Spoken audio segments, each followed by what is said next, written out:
The county tax auction started at 9 o'clock on a Tuesday, and by 9:43, most of the interesting properties had already sold.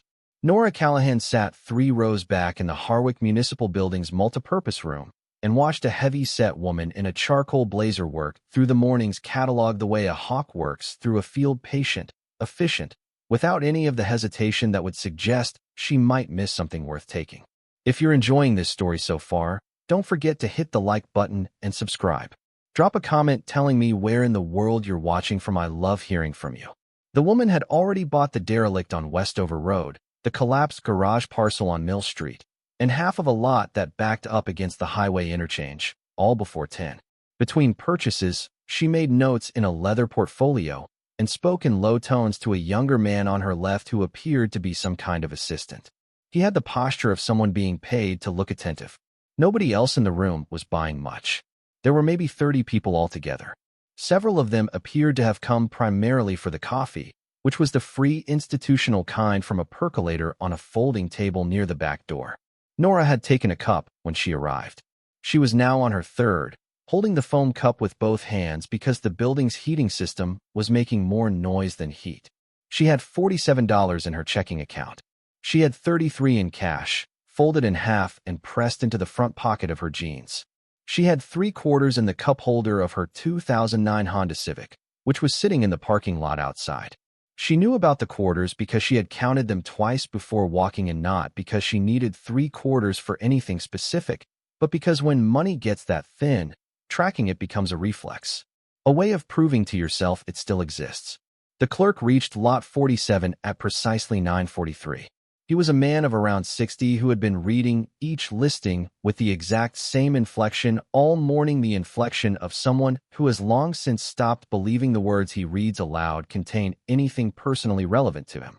Parcels 118 and 119 combined. Former Ashford greenhouse property. 3 acres. 1,800 square feet of existing structures. Condemned status per County Code Enforcement, November 2021. Outstanding tax liability at time of seizure, $11,416. Minimum opening bid, $3. The room was quiet. The woman in the blazer looked at her catalog and did not raise her paddle. Nora raised hers. The woman in the blazer looked sideways at Nora's raised paddle. Not with hostility. With a specific kind of absence, the look of someone who has already cataloged you as a non-factor and is simply confirming what she already knew. The clerk looked up over his reading glasses. Any other bids on lot 47? Silence. Sold. $3. Bidder number 14. Nora set the paddle on the empty chair beside her. She could feel the woman in the blazer glance at her one more time, and then the woman was already moving on, already somewhere else in the efficient geography of her morning. The paperwork took 18 minutes. She signed where the clerk pointed. She paid 3 actual physical dollars, 2 from her wallet. One she'd retrieved from the Civic's glove compartment on the way in and converted at the vending machine in the lobby. She received a receipt, a manila envelope containing the transfer paperwork and condemnation notice, and a ring of 7 old keys that a county employee retrieved from a labeled envelope in a filing cabinet drawer with the resigned air of someone finally closing a chapter that should have ended years ago. In the parking lot, she sat in the car for a while without starting it. She was 43 years old. She had a master's degree in library science, 11 years of experience, 2 teenagers, $47 in her checking account, and a condemned greenhouse that the county had apparently tried to move at several previous auction cycles without success. She thought about what had made her raise the paddle. She had driven past the Ashford property twice in the preceding weeks. Not on purpose, it happened to sit along the county road she sometimes took between Carol's house and the grocery store to avoid the highway toll she'd been trying not to pay. Both times she'd slowed without planning to. Both times she'd registered the shape of the main structure visible above the overgrown forsythia, that long peaked ridge of frame and remnant glass rising above the brush like the spine of something very old that hadn't quite stopped existing yet. Both times she'd felt something she couldn't name precisely. Not desire. Not calculation. Something closer to attention, the kind that arrives without invitation. She had not thought, when she walked into the auction, that she was going to bid on anything. She had come because there had been a mention in the county newsletter about surplus property sales, and she had spent the past several weeks reading every sentence she encountered about available property the way a person reads a map when they are very lost, and the map might be wrong, but is still the only map they have. When the clerk read Lot 47 and nobody moved, something in Nora moved instead. The decision had already been made before she was conscious of making it. The paddle was up before the logic arrived. $3. She had not planned it. She had simply done it. Now she owned a condemned greenhouse on 3 acres that the county had spent years trying to give away. To understand what brought her to that plastic chair in that fluorescent room, you would need to understand the preceding 18 months. Or really the preceding 21 years, which is how long it takes for the kind of life that ends in a municipal parking lot with $3 in receipts to assemble itself without you noticing. Nora had met Daniel Callahan at a mutual friend's dinner party 2 decades ago. She was 22 and working a part-time cataloging job that paid almost nothing, supplementing it with weekend shifts at a bookstore. He was 26 and had just started in commercial insurance, which sounded impenetrable when he explained it, and which turned out, in the years that followed, to be precisely as impenetrable as it sounded. He was confident the way people are who have been told by enough people that they are capable. He was funny in a quick, surface way that took her some time to distinguish from depth. He brought her flowers on their 3rd date. In retrospect, that was the most romantic thing he ever did, and she should not have weighted it so heavily. They married 4 years after they met, on a Saturday in April. Carol was her maid of honor. They bought a house on Sycamore Drive 7 years later, after Maya was born, and their apartment had started to feel like a container for something bigger than it could hold. Daniel's income grew steadily through his 30s. Nora's librarian salary grew more slowly, the way public sector salaries do, in increments that felt like progress until you compared them to what things actually cost. They made it work. They had an agreement about household expenses that they didn't always honor exactly, but generally approximated. They had a dog named Arlo who ate socks and survived it every time. For most of those years, the problem was not money. The problem was slower and quieter. It was the gradual narrowing of what they talked about, the way dinner conversation that had once ranged over ideas and plans contracted, over years, into logistics and complaints. The way Daniel came home later and later, filled the space when he was home with his phone, with work calls, with the particular absence of a person who is physically present but attentionally somewhere else entirely. The way they had stopped being curious about each other. The way familiarity had become a kind of wall neither of them climbed over anymore. Nora had noticed this. She had told herself it was what long marriages looked like from the inside, the comfortable plateau after the early years, the place where you stopped performing and simply lived. She told herself this for about 4 years. Then Daniel's company hired Brooke. She was 28. She had the kind of energy that photographs well and reads as capability in conference rooms. Daniel mentioned her twice in passing. The new assistant is really on top of things, and Nora registered it the way you register things that don't seem relevant to you, which is to say, without much attention. The phone bill arrived in October. Daniel had forgotten to switch the account to paperless after they changed banks. Nora was the one who collected mail from the box at the end of the driveway, and she opened the bill without thinking, the way you open things addressed to your household. The bill was itemized in the way phone bills used to be.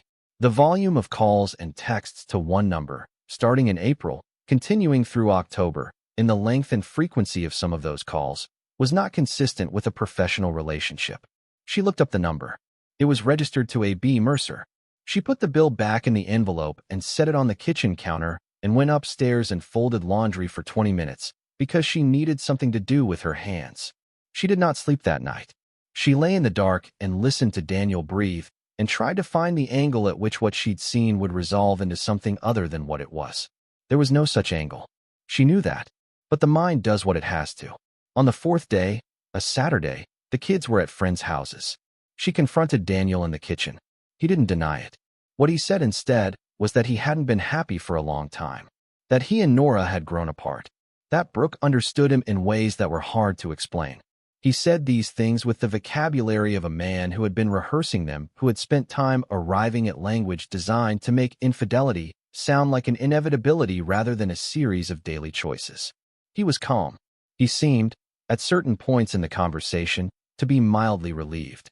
Nora asked how long. 14 months. She asked him to leave. He asked about counseling. She asked him again to leave. He left. The divorce took 11 months. Daniel hired Gerald Walsh, an attorney with a specific reputation for his effectiveness on behalf of husbands in contested divorces, which meant an effectiveness at making marital assets look complicated and a wife's needs look manageable.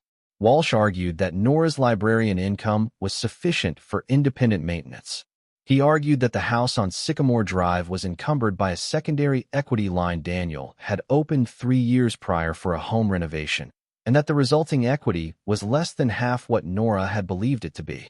He argued that the retirement savings, being joint, were subject to equal division, technically correct, and conveniently eliding the fact that Daniel's had grown faster because his income had been higher for the past 6 years.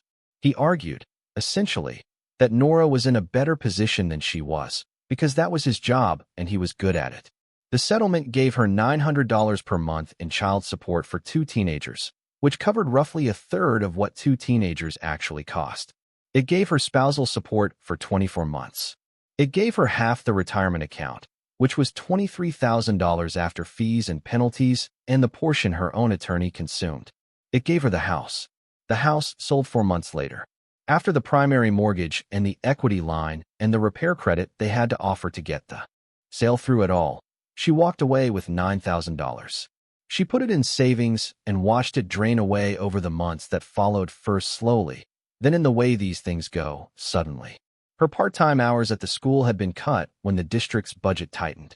She applied for full-time positions at 3 area schools and 2 public libraries. 1 interview. No offer.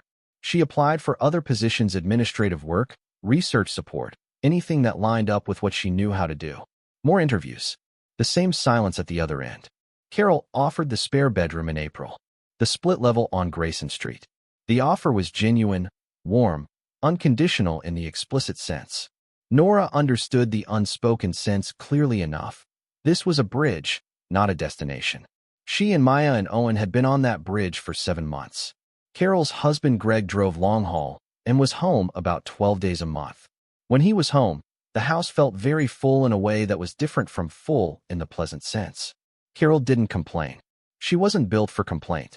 But she had gotten quieter in the way people do when their space is compressed beyond what they'd planned for, and they are working very hard to be gracious about it.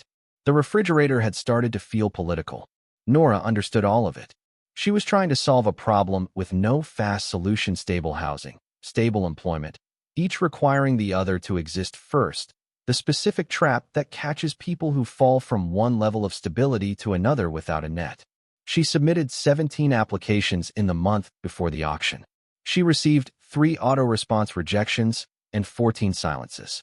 Every morning, she sat at the small desk Carol had set up in the corner of the spare bedroom and searched listings and wrote cover letters and told herself this was doing something, even when it felt like shouting into a building where nobody was home. When she saw the mention of the county tax auction in the community newsletter, she hadn't had a plan. She went because looking was better than not looking. Because sitting in the spare bedroom with the door closed felt like a specific texture of failure she was trying not to let become permanent. She went because 3/4 in a cup holder is still 3/4, and she'd always believed that something was always better than nothing, even when nothing was all she could identify in front of her. She raised the paddle because something in her had decided, in the half-second between the clerk's voice and the end of the silence, that she had nothing left to lose by trying. Now she was in the parking lot. The manila envelope was on the passenger seat. 7 old keys on a ring. She called Daniel. He answered on the second ring. The efficient, between meetings energy of someone whose life had kept its momentum. She told him what she'd done within 45 seconds. The silence on his end lasted 3 full beats. $3, he said. You spent $3 on the Ashford property. Yes, Nora. He said her name in the specific way that meant he was about to be generous with information he assumed she didn't have. I had a development team look at that parcel a couple of years ago for a client. They walked it. There's a granite shelf under most of the property, maybe 8 feet down, runs throughout. Makes development effectively non-viable. The existing structures have been condemned. The county's been trying to clear that listing for years and couldn't. He paused in the way you pause when you want the next sentence to land. You spent your last $3 on something nobody wanted. I'm not sure what to say about that exactly. She thanked him for the information and ended the call. Carol was in the kitchen when Nora got home. She listened to the whole thing with both hands wrapped around a mug of tea and her head at the slight tilt she'd had since childhood, the one that meant she was working out how to say something carefully. "It's $3, Carol said when Nora finished. "You didn't lose anything that matters." "That's true. But what are you going to do with it?" "I don't know yet." Carol nodded for longer than the nod needed to last. "Okay."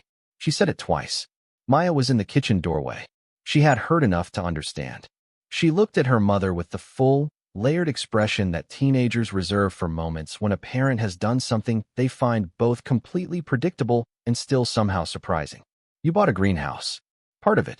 The land, really. We're barely keeping things together, and you bought a condemned greenhouse." "It was $3. "The $3 argument," Maya said. "That's what we're going with." Owen appeared behind her holding a baseball card. He had been listening in the way he always listened, completely, silently, so that you forgot he was there until he wasn't anymore. He looked at the manila envelope on the counter. "Who's Ashford?" "That," Nora said, "is what I'm going to find out." She called the Harwick Public Library the next morning and spoke to Tom at the reference desk. She explained what she needed: any local history on the Ashford property or an Ashford family associated with a greenhouse built in 1924. Tom called back in 40 minutes. 3 things. A brief mention in a 1931 newspaper feature describing the Ashford greenhouse as one of the most ambitious private botanical facilities in the northeastern United States. A property tax record from 1952 showing the parcel transfer from Edmund George Ashford to a second Edmund George Ashford, father to son, the shared name suggesting as much. And an obituary from September 1987 for Edmund George Ashford Jr., retired botanist and naturalist, died at 79 at his home on the Ashford property, survived by no immediate family. Survived by no immediate family. She wrote it on a notepad and sat with it. She found one more thing herself, searching the State Botanical Society's partially digitized archives. A mention of one Edmund G. Ashford in a 1979 conference program as a contributing member, and a footnote in a 1984 academic paper on rare orchid cultivation that cited, in passing, the private Ashford collection as containing specimens of unusual significance, with the note that details were unavailable due to the collector's preference for privacy. A private collection. Unusual significance. Details unavailable. She wrote that down too. Saturday arrived overcast and cold, the particular gray of early October in New England that feels less like weather and more like a decision the sky has made for the foreseeable future. Nora drove the county road east with Maya in the passenger seat and Owen in the back, all 3 of them quiet in the way you get when you've committed to going somewhere without quite knowing what you'll find. The road ran through harvested fields, past farmhouses with storm windows already in, past a shuttered orchard stand with a plywood sign that said closed till spring. They almost missed the gate. It was set further back from the road than Nora had expected, half concealed by the forsythia that had consumed the entrance entirely, the chain-link fence only visible once you pulled the car to the shoulder and walked the edge. The padlock combination was 1924. She'd confirmed this with the county clerk. The year of construction, apparently either nobody had changed it in a century or somebody had set it as a kind of marker, and she wasn't sure which of those she found more interesting. The lock opened.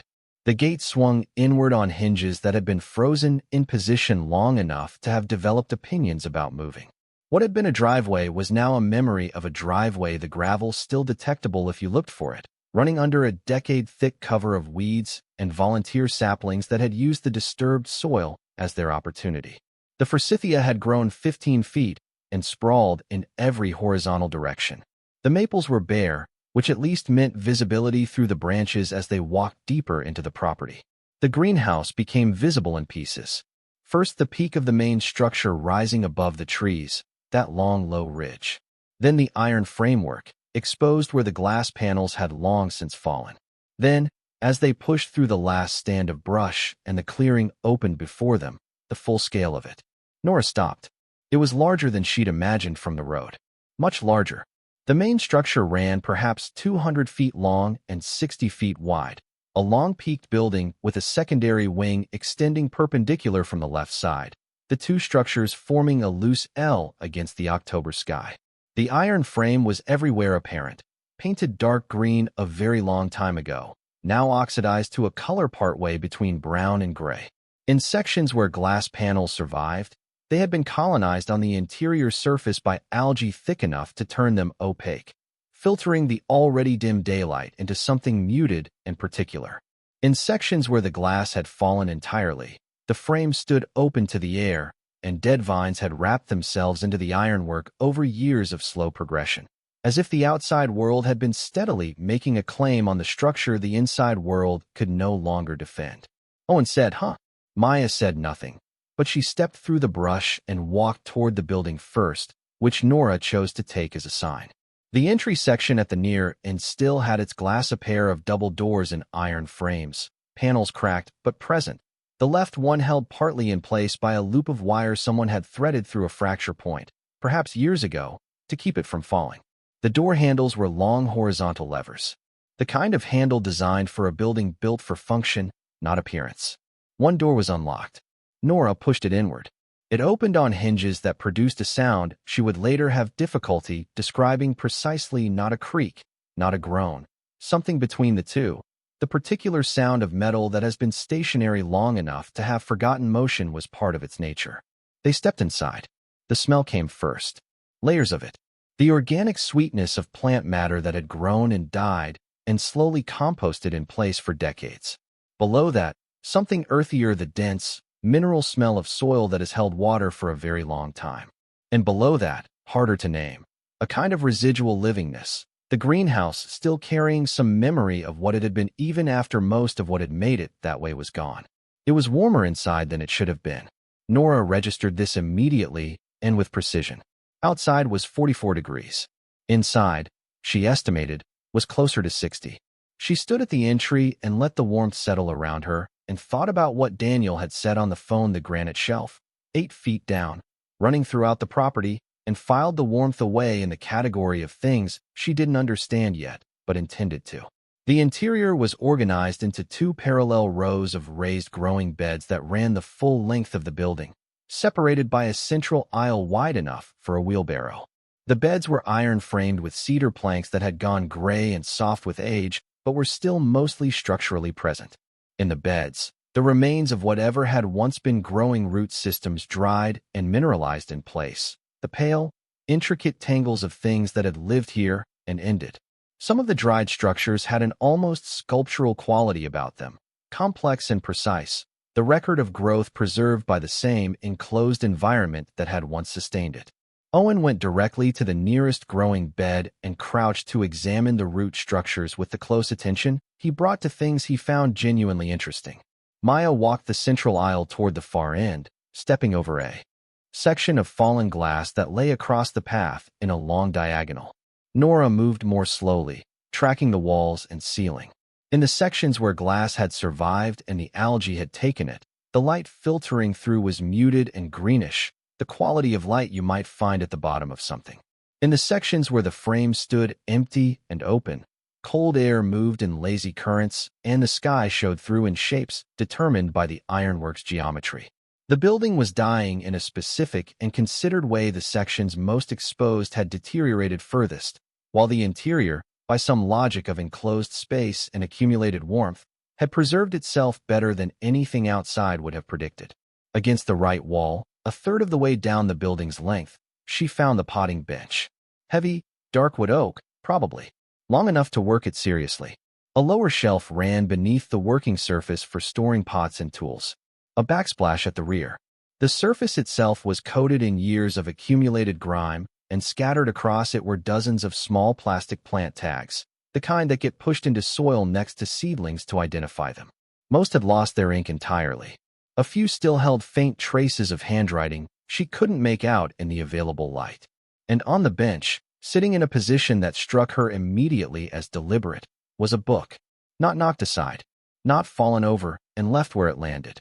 Placed, its spine facing outward, its cover flat against the bench surface, positioned with the specific intention of something left to be found. The way a book sits on a waiting room table. She picked it up. Dark green cloth cover.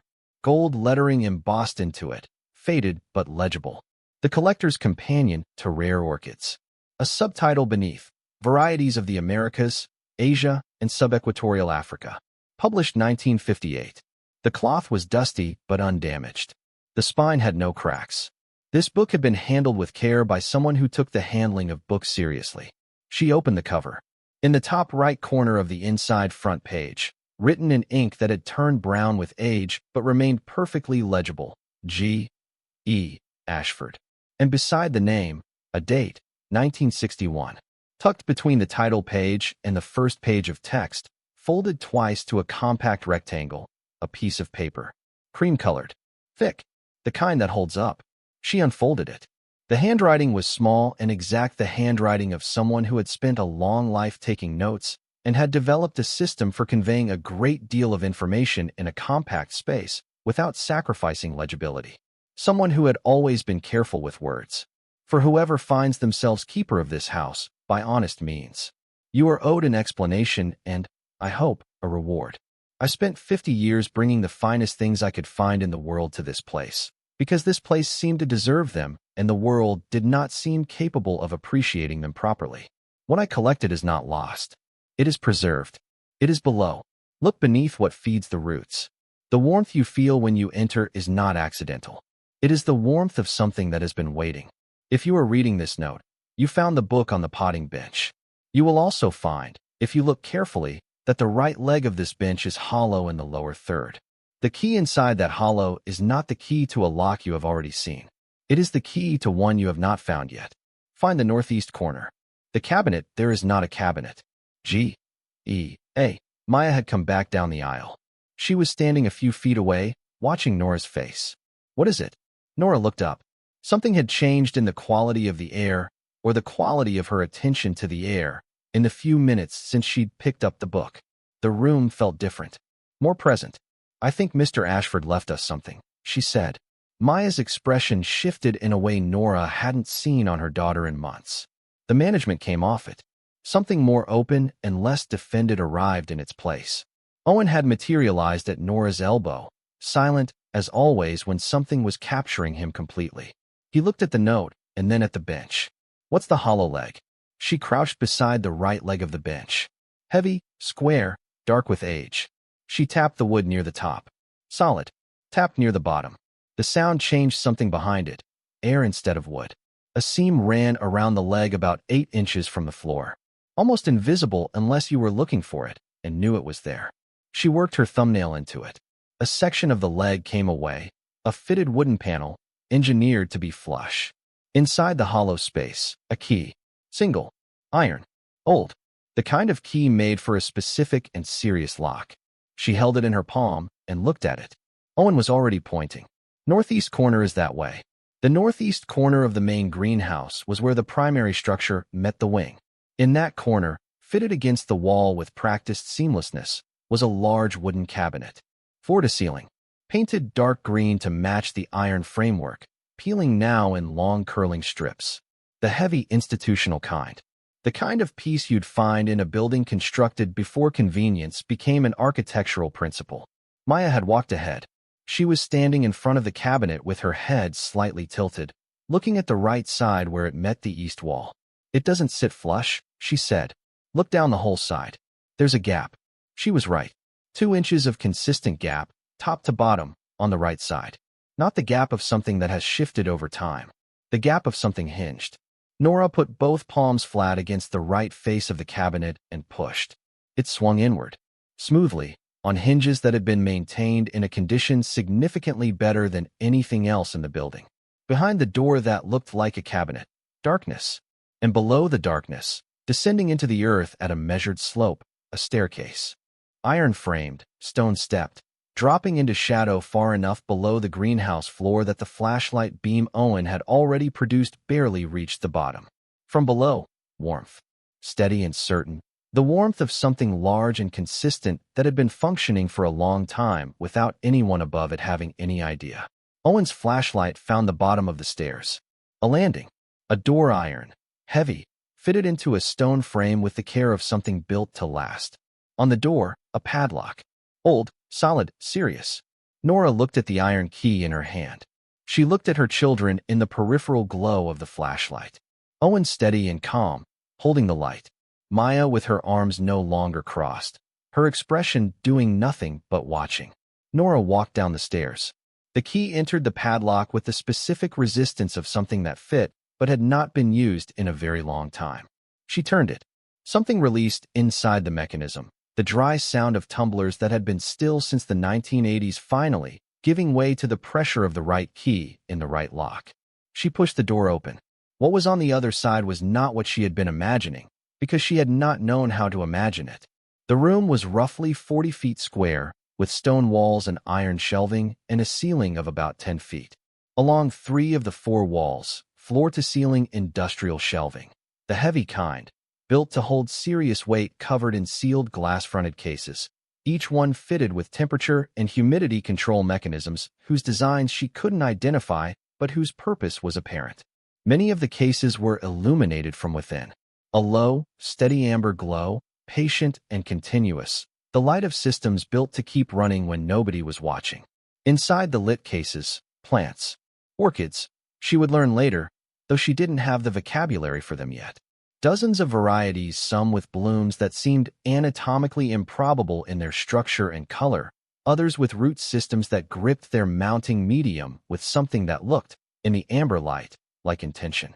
In the cases where the power had failed at some point in the past 3.5 decades, the plants had desiccated perfect in structure, preserved by the same enclosed stability that had preserved everything else. In the cases still glowing amber, the plants were alive. Against all reason, against every expectation of what 35 years of abandonment does to living things, they were alive, tended by systems their designer had built to outlast him. On a heavy central table, flat cases, sealed and clasped. On the 4th wall, where the shelving broke, a section given over not to plants but to paintings canvas in archival sleeves, stacked carefully in long rows. Dozens of them, more than she could count at a glance. On the table nearest the door, a wooden box. Small, a lock on the front, and on top of the box, a second piece of paper in the same small, precise hand. If you found this room, you found it the right way. No thief could have reached this point not because of the locks, which patience and tools can defeat, but because of the order of things. The book, the note, the hollow leg, the key. These are not obstacles. They are a path for someone who pays attention, and in my experience, the people who pay careful attention to the things the world has stopped caring about are the people worth leaving things to. So let me tell you what you are standing among, since you have earned the right to know. Over 50 years of field work, travel, and acquisition, I assembled 3 collections of what I consider to be the world's most significant overlooked treasures. The first is botanical.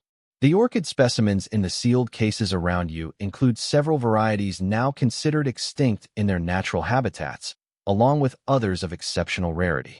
Their value to botanical institutions and serious collectors, as of my most recent assessment in 1985, exceeded $40 million. I expect that figure has grown. The second is mineralogical. The flat cases on the central table contain a gemstone collection I built across 4 decades of fieldwork in South Africa, Colombia, and Southeast Asia. Uncut diamonds, colored stones of significant quality and provenance, all legally obtained and documented. Assessed value in 1985, approximately $180 million. The third is artistic. The paintings along the east wall represent 23 works by Dutch and Flemish masters of the 17th century, acquired during the 1960s and early 1970s through legitimate channels during a period when the international art market operated under significantly different regulations. Provenance documentation exists for each piece and is held in triplicate at 3 separate institutions, whose names and addresses are in the wooden box. Assessed value in 1985, approximately $108 million. The total, as of 1985, was approximately $330 million. I leave it to current market conditions to tell you what it is now. I tried to leave this collection to the American Botanical Society. My attorney died suddenly in 1986, a year before I did. My estate became contested and then entangled, and then simply stuck, as estates do when there is no one paying close enough attention. The county took the land for taxes. Nobody looked carefully enough at the building, let alone beneath it. You looked carefully enough. The wooden box contains the provenance documentation, the contact information for the 3 archival institutions, and a letter I wrote in 1987 to whoever would eventually be standing where you are standing now. The key to the box is in the main house, in the coat closet off the study, in the right-hand pocket of my gray wool coat, which is the last coat I wore and which I hung up carefully before sitting down for the last time, because some habits are worth maintaining. There is a main house. It is through the trees to the northwest of the greenhouse, about 100 yards. It has been empty as long as the greenhouse has been empty. It has suffered more from the years. But the structure is sound. Take care of what you have found. It has been cared for a long time, and it has been waiting longer than things should have to wait. G.E. Ashford. Nora stood in the amber light of the underground chamber and read the note through to the end. Then she read it again. Then she looked up and looked around the room, at the living orchids in their sealed cases, glowing in the warmth of systems that had kept running for 35 years in the dark, at the stacked paintings in their archival sleeves, at the flat cases on the central table, at a wooden box holding documentation for a collection worth more money than she had ever been in the same room with in any form. Owen was moving slowly along the shelving, his flashlight tracing from case to case, his face in the amber glow doing the thing it did when something had gotten genuinely through to him. A certain stillness around the eyes, a quality of arriving. Maya was standing in the center of the room with her arms at her sides, looking at everything and nothing in particular, not speaking. The expression on her face was one Nora recognized from her daughter's very early years, from times she'd stood in the ocean up to her waist and felt the water move around her and had simply received the experience without knowing yet what to do with it. $3, Owen said to no one. Nora folded the second note and put it in her jacket pocket with the first. She thought about Edmund George Ashford, 79 years old in 1987, hanging his coat carefully in the closet before sitting down for the last time. About 50 years of careful attention to the things the world had stopped caring about. About a note left in a book left on a potting bench in a building that the county had listed at $3 because it had run out of other ideas. She thought about Daniel's voice on the phone. Useless land. She thought about the woman in the blazer at the auction, glancing sideways and looking away. She thought about $47 in her checking account and a ring of 7 old keys and a padlock that had opened on the 4th key she tried, because she had kept trying. She looked around the chamber one more time, at the amber glow, at the warmth that had been rising from this room through the earth and into the condemned greenhouse above it for 35 years without anyone thinking to ask where it was coming from. Owen looked at her across the room. "Mom," he said, "I think we need a lawyer." She almost laughed. The sound that came out of her wasn't quite a laugh and wasn't quite a sob. It was the sound of a woman standing in a room she'd paid $3 to exist in, surrounded by $330 million that a dead man had decided to leave to whoever paid close enough attention. "Yeah, baby," she said. "I think we do." She didn't sleep. Carol's house was quiet in the particular way of houses at 4 in the morning, every sound amplified by the absence of the sounds that usually covered them. The refrigerator cycling. A car passing on the street outside. Owen turning over in the small office room down the hall, the old box spring registering the shift. Nora sat at the kitchen table with the 2 notes from Edmund Ashford in front of her and a cup of tea she'd made an hour ago and forgotten to drink. She'd been doing math, the kind that didn't resolve no matter how many times she ran it. $330 million in 1985. 37 years of market movement since then. Rare orchids, she'd looked them up on her phone in the dark of the spare bedroom before giving up on sleep entirely, were not a commodity with a simple price chart. But the precedents she found were striking. A single Rothschild slipper orchid had sold at a specialty auction in 2015 for $49,000. One plant. Edmund's collection held dozens of species, 6 of which were functionally extinct in the wild according to his own documentation. The number she kept arriving at when she tried to calculate the orchids alone was staggering, and she hadn't started on the gemstones. But the other math was the kind she couldn't stop running. Not the numbers. The question of whether any of this actually belonged to her. She had bought the land. She had paid $3 for 3 acres and the structures on them. What she had not done was inherit anything from Edmund George Ashford. She had no biological connection to him. She had no relationship with him that predated the moment she picked up a book he'd left on a potting bench. She owned the ground.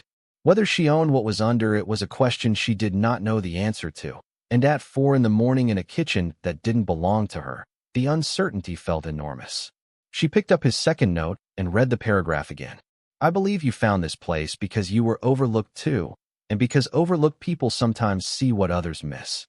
He had believed she would find it. He had believed the right person would find it. He had also known, from the careful way his letter addressed the legal uncertainty, that believing wasn't the same as guaranteed. At 5:15, she wrote a list. At 5:40, she stopped writing and sat very still for a moment. Then she got dressed in the dark, left a note on the counter for Carol, and drove back to the Ashford property in the pre-dawn gray. The gate opened on the code she'd already memorized. She walked the driveway path through the overgrown brush with a flashlight, the ground still wet from overnight dew, her breath making small clouds in the October air. At the greenhouse, she stopped, but didn't go in. Edmund's letter had mentioned the main house to the northwest, through the trees. About 100 yards. She'd been so absorbed by what was beneath the greenhouse that she hadn't thought much about the house. She found it through the trees by following a faint suggestion of a path worn into the ground in a way that had been substantial once and hadn't entirely disappeared, the way paths don't when they've been used for decades. The house appeared through the maple trunks as the sky began its gradual shift from black to deep blue. It was a Victorian farmhouse. 2 stories. Built in the 1890s by the style of it, the porch with its turned spindles, the peaked dormers on the upper floor, the particular proportions that belonged to a specific 30-year window when American house building had strong opinions about itself. The paint was long gone from white to something between gray and nothing. The porch sagged on the right side where a support post had failed at some point and been left to lean. But the walls stood plumb. The roof showed no obvious collapse. Edmund had been right. The house had suffered more from the years than the greenhouse, but its bones held.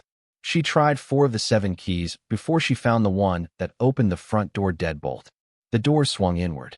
The smell inside was different from the greenhouse. Less organic. More like the smell of a house, particular and personal, even after 35 years of emptiness. The hall was narrow, papered in a pattern she couldn't quite make out in the pre-dawn light, the paper lifting at the seams. A coat rack just inside the door. A side table with nothing on it. She found the study on the ground floor, second door on the left. The bookshelves covered 2 full walls, floor to ceiling, and they were full. Not the staged fullness of decorative shelves, but the specific, functional density of someone who used books as tools and had been using a lot of tools for a very long time. Photographs pinned to a corkboard above the desk, black and white. Mostly, people she didn't recognize and landscapes she couldn't identify. A life lived in many places before it contracted here. The coat closet off the study was where he'd said it would be. She opened it. A gray wool coat hung there on a wooden hanger. Single-breasted, good quality. The kind of coat that had been expensive when purchased and maintained carefully for decades after that. The gray had gone slightly green with age. It was the last coat Edmund Ashford had worn before sitting down for the last time, and he had hung it up carefully because some habits are worth maintaining. She put her hand into the right-hand pocket. The brass key was small and cold in her palm. She went back to the greenhouse, down the staircase, through the iron door. The amber glow of the chamber received her the way it had the afternoon before, patient, consistent, unchanged by the hours she'd been away. She crossed to the central table and picked up the wooden box. The brass key fit. The lock turned. The lid opened.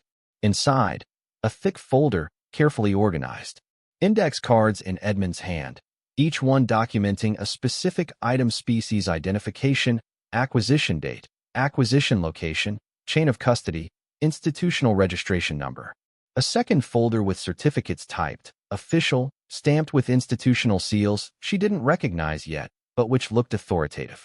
A handwritten inventory in the same small, precise script as the notes, 12 pages, numbered at the bottom corner of each page. And beneath all of it, an envelope, cream-colored, sealed with wax that had been red once and was now brown, the seal pressed with a small monogram. G.E.A. She did not open it in the chamber. She carried it upstairs, back out through the greenhouse, and sat on the bottom step of the entry with the October morning arriving around her in degrees of cold light, and she opened it. The letter was 14 pages, handwritten, dated October 12, 1987. She read it in its entirety, sitting on that step, while the morning came fully in. Edmund George Ashford was born in 1908, the only child of Edmund Sr. and Constance Whitmore Ashford. He was educated at Yale, studied botany, and spent the 1930s on a series of field expeditions to Central America that introduced him to the orchid varieties that would become the organizing obsession of his life. In the 1940s, he worked for the government in a capacity he described briefly as useful to the war effort before returning to field work in 1946.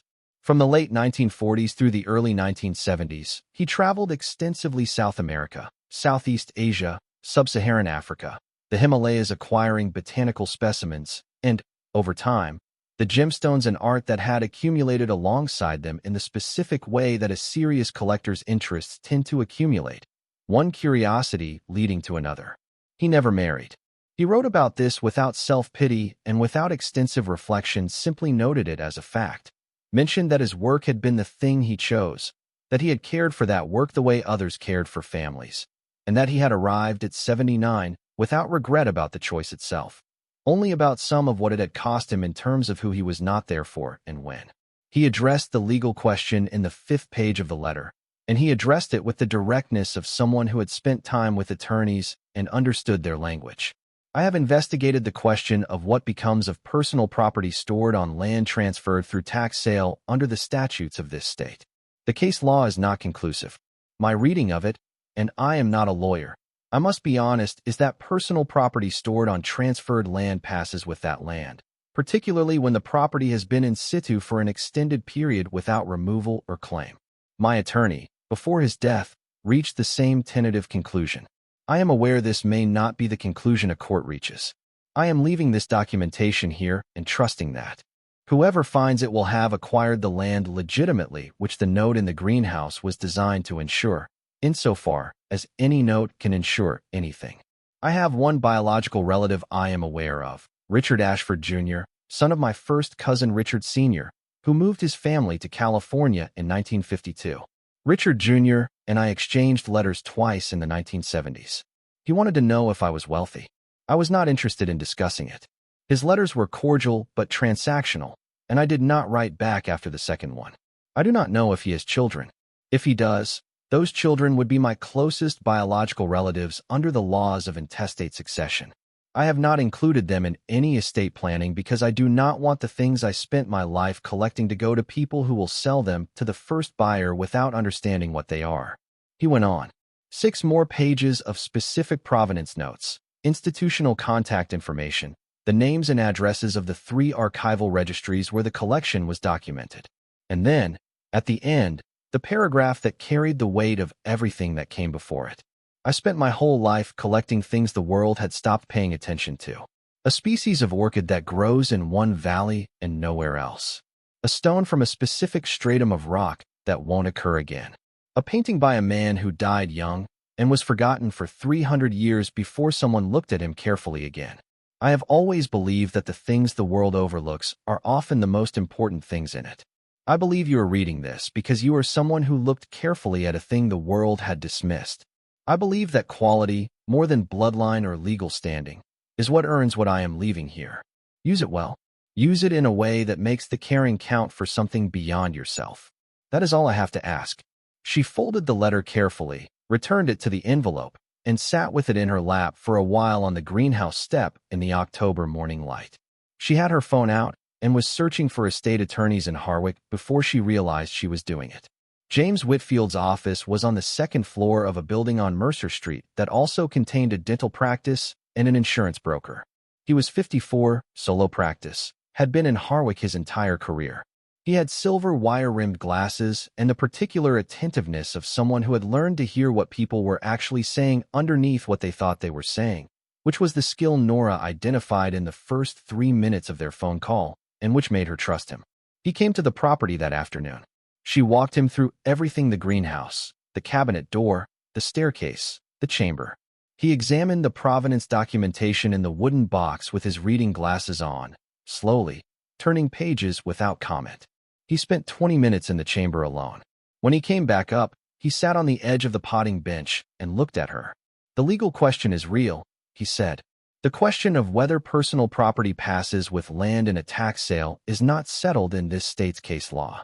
I've got 3 relevant cases in mind, and none of them resolve it cleanly. That's the central issue, and we need to be clear-eyed about it. She nodded. There's a second issue.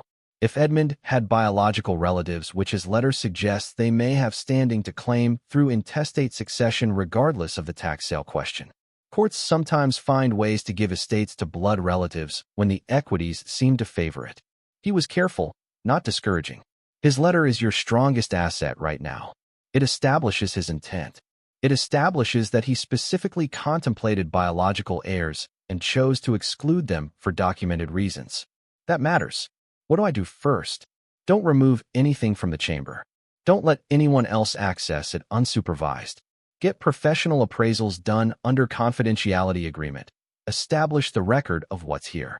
And keep this as quiet as you can for as long as you can. The moment the scope of what's in that room becomes known, you will have people lining up to challenge your claim to it. She asked how he knew it was significant even before the appraisals. He looked at her over his glasses. The climate control systems alone represent a serious investment. Edmund built something in that chamber that costs real money to build. Whatever he was keeping in it was valuable enough to justify that investment. I've been an estate attorney for 26 years. I know what serious money looks like when someone has spent it. The appraisers came Thursday. 2 of them, flown in from New York, contracted through the private client division of an auction house that Whitfield had a relationship with. They arrived in a car with no signage and signed the confidentiality agreement before they got out of it. Dr. Sarah Chun was the botanical specialist. She was 41, direct, with the manner of someone who has spent her career being the only person in the room who understands what they're looking at. She spent the first 4 hours in the chamber without coming up. When she emerged, she sat at the potting bench and was quiet for a moment before she spoke. The viable specimens number 23. Across 14 species. She looked at her notes. 6 of those species are functionally extinct in the wild. 2 of them I have never personally seen a living specimen of. She paused. One of them. She named a species in Latin that meant nothing to Nora. There are 4 documented living examples in existence. All of them are in botanical institutions. This chamber contains a 5th. A private specimen that has been alive for at least 50 years based on its development. She stopped. I need to have a colleague review the collection before I give you numbers. What I will tell you is that the numbers will be significant. Marcus Okafor was the gemologist. Quiet where Sarah Chun was direct, he spent a long time in the chamber and said little when he emerged. He examined the flat cases, photographed each one, made notes in a system Nora couldn't read. What he told her eventually was this. I need time and laboratory equipment I don't have with me today. But I'll tell you this now. And I want you to understand that I don't say things like this loosely. What's in those flat cases is extraordinary.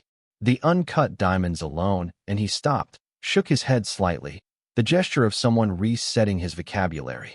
What he said next was simply, you should be sitting down when we give you the formal numbers. She did not sit down, but she understood what he meant. If you're hooked on this story, make sure to subscribe and turn on notifications so you never miss an upload. Your support means everything and helps me bring you more emotional stories like this one. The word got out on Wednesday. Not through Nora, not through Whitfield, not through the appraisers who were under NDA.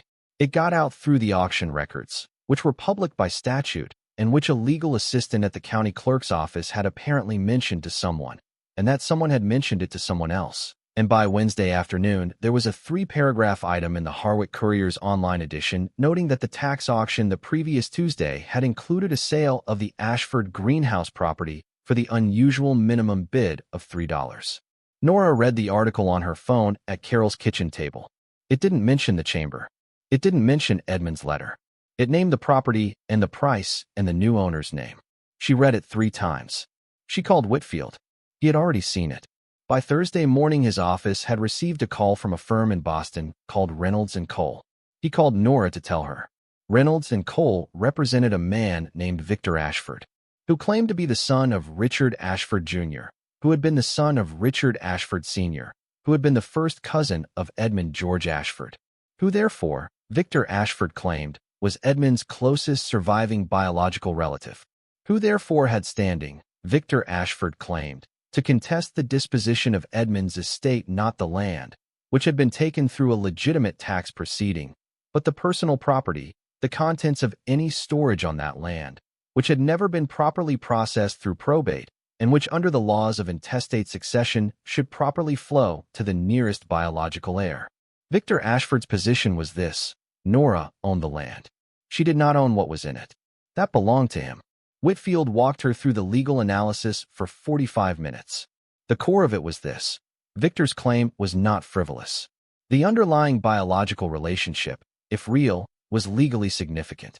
The question of whether personal property stored on tax-transferred land passes with the land was genuinely unsettled in this state's case law. A court could go either way. Edmund's letter, his expressed intent to exclude biological relatives for documented reasons, was their strongest counterargument, but not definitive. They want to see the chamber, Whitfield said. I've declined. They're threatening to file for an injunction to prevent removal or disposal of anything pending probate resolution. Can they get it? Probably yes. A judge is going to be cautious about allowing a significant collection to be removed or sold while a legitimate legal challenge is pending. So we'd be frozen for however long the legal proceedings take. Yes. She was quiet for a moment. Who is Victor Ashford? Working on that. He had sent a paralegal to pull what public records were available. Victor Ashford was 48, California residence, appeared to work in real estate. No prior legal history of note. The genealogy documents his attorney had submitted looked professionally prepared: a certified family tree, birth certificate copies, an affidavit from a genealogical research firm. It all looked right. It looked the way things look when someone has invested in making them look right. Maya found out about the chamber on Saturday, not from Nora but from school, from a classmate whose mother had read the Courier article and speculated out loud at dinner, and from the speed at which speculation becomes received truth among teenagers. She came home and stood in the doorway of the spare bedroom with an expression that was not angry and not frightened. Something more complicated than either. Something that asked a question she wasn't sure how to phrase. How big is it? Nora put down the notes. Very big. Maya came in and sat on the edge of the bed. Owen appeared in the hallway and Nora told them both to come in, close the door, and sit down. She told them everything. Edmund's letter, the appraiser's preliminary reactions, Whitfield's assessment of the legal challenges, Victor Ashford and his attorney. She told them that none of it was certain, that there was a real chance a court would decide the contents of the chamber weren't hers, that the fight would take time and money, and the outcome wasn't guaranteed. She told them because they deserved to know, and because she had made a decision somewhere in the preceding 18 months never to protect her children from reality by withholding it from them. Reality didn't become less real when you kept it from people who deserved to know it. It just became a surprise they weren't ready for. Maya asked one question. Can we win? Nora thought about Edmund's letter, about the path he'd designed, the specific sequence that he'd called a path for someone who pays attention, about the paragraph that said what it said about overlooked people seeing what others miss. I think we can, she said, but it's going to get harder before it gets easier. Owen had been listening with his full silent attention. He looked up from his hands and said, without emphasis, the way he said things he meant completely, it's worth it, whatever it costs to fight for it. Conrad Hale arrived on a Thursday afternoon. Nora was at the property with Whitfield and the appraisers when a black SUV turned in through the gate, which Nora had left unlocked while they were working. The SUV had a magnetic sign on its door, Hale Development Group. It parked beside Whitfield's sedan and a man got out. He was in his late 50s. Silver-haired, well-built, dressed in the kind of outdoor clothing that was too clean to have ever been used outdoors, good boots, a barn coat that had never seen a barn.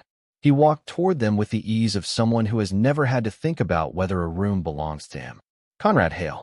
He introduced himself to Whitfield first, then to Nora, extending his hand with a smile that reached no further than his mouth. I've had an interest in this parcel for some time. Heard it finally sold at auction. Wanted to stop by and congratulate the new owner in person. Whitfield shook his hand. James Whitfield, Mrs. Callahan's attorney. Hale looked at the appraiser's vehicles, at the equipment cases stacked near the greenhouse entry. He absorbed this without any visible reaction. Beautiful piece of land, he said. Complicated, of course, with the granite shelf situation, but character properties always have complications. He looked at Nora. I'd be interested in discussing a purchase. You paid $3 at auction. I'm prepared to offer $50,000 today, as is. No contingencies. Whitfield spoke before Nora could. The property is not for sale. Hale nodded pleasantly, as if this was the expected answer to a question he'd only asked as a formality. The offer stands if you change your mind. He held out a card. Nora took it. He looked one more time at the activity around the greenhouse. Whatever this is, he said, a vague gesture at the equipment, the appraisers, the general suggestion of something significant underway. I hope it works out for you. He drove away. Before his SUV reached the road, Whitfield said quietly, "He'll be back." Nora turned the business card in her hand. She looked at the appraiser's vehicles, the equipment, and thought about what it would look like to someone who suspected the property was more than it appeared. "He knows something," she said. "He suspects something. There's a difference. But he's watching." 2 days after Hale's visit, someone had cut the front gate padlock. A section of chain-link fence at the northwest corner had been forced back far enough for a person to enter. The ground inside showed footprints, one person moving toward the greenhouse and then back. Nothing in the greenhouse had been disturbed, nothing in the chamber accessed. But someone had been inside the perimeter at night, looking at what was there. Whitfield had a security company on site within 4 hours. 2 cameras with motion sensors, a new gate with a commercial-grade lock. He filed a report with the sheriff's office that he acknowledged would go nowhere, but which established a record. That same week, Hale's offer went from $50,000 to $200,000. His message to Whitfield was brief. Additional research on the property had updated his assessment. He hoped Mrs. Callahan would reconsider. She did not reconsider. She spent several evenings that week going through the Harwick Courier's online archives, everything they had on Hale Development Group going back 3 years. He was a presence in the county. The kind of relationships with local government that develop over years of attending meetings and writing checks to campaigns. He had tried to develop several properties in the eastern part of the county with mixed success. She found it in a 2019 county planning document made available online. A reference to a geotechnical survey of the Ashford parcel, conducted on behalf of an unnamed developer. The survey noted unusual subsurface thermal activity and recommended further investigation before any development proceeded. The further investigation had apparently never happened because the property remained in a state limbo and no one could access it. Unusual subsurface thermal activity. He had known, not what was there, but that something was. He had suspected for years that something under that property was worth understanding. He had been waiting for the estate to clear so he could acquire it, and instead a woman with $47 in her checking account had gotten there first for $3. She brought the planning document to Whitfield. He read it twice. This is useful. It establishes his prior interest and suggests his current offers are not casual. He wanted this property before you were involved. He looked at her. It also raises a question I want you to think about. She was already thinking about it. Victor Ashford had surfaced within days of the Courier article. The article had named the property and the new owner, but nothing about the chamber's contents. The contents weren't public knowledge. Yet Victor's attorney had moved with notable speed, faster than you'd expect from someone who had simply read a news item and connected it to a potential inheritance claim. Who alerted him? The auction records were public. Anyone monitoring county records would have seen the Lot 47 transfer. Hale had been watching the property for years. If he saw the transfer and searched for biological heirs, knowing Edmund had a first cousin's line somewhere and reached out to Victor before the article ran, the timing would be explained. Whitfield looked at his notes. Victor's attorney called my office on Thursday. The Courier article ran Wednesday afternoon. So the day after the article. Or because of something that happened before the article. His voice was measured, not speculative. When things move fast in estate disputes, it is almost never coincidence. Among Edmund's provenance documentation, in the folder that had been in the wooden box, was a letter she had not initially paid close attention to, a piece of correspondence from 1983, not from Edmund but to him, from a California return address. She found it again on a Sunday evening when she was reviewing the documents more carefully. It was from Richard Ashford Jr., 2 pages, handwritten. Richard Jr. wrote in the voice of someone reaching out to a relative they barely know about something they want. He confirmed his identity, son of Richard Sr., Edmund's first cousin. Noted he had found Edmund's address through the county property records. Explained that he was in good health at 71 and had been putting his affairs in order. He wrote, one son. He called him the boy throughout, without naming him. The boy was not close to the family and had no interest in history or roots. Richard Jr. wrote plainly that he hoped Edmund might consider leaving the estate to a botanical preservation institution rather than to biological relatives who, he acknowledged, would not appreciate what it represented. The letter was careful and strategic and almost entirely without warmth. Edmund had written a reply in pencil on the back of the letter's second page, the rough draft of a response he'd then presumably written properly and mailed. The pencil draft was brief. "Thank you for your letter. I am aware of your son. I have made my own arrangements and am confident they will stand.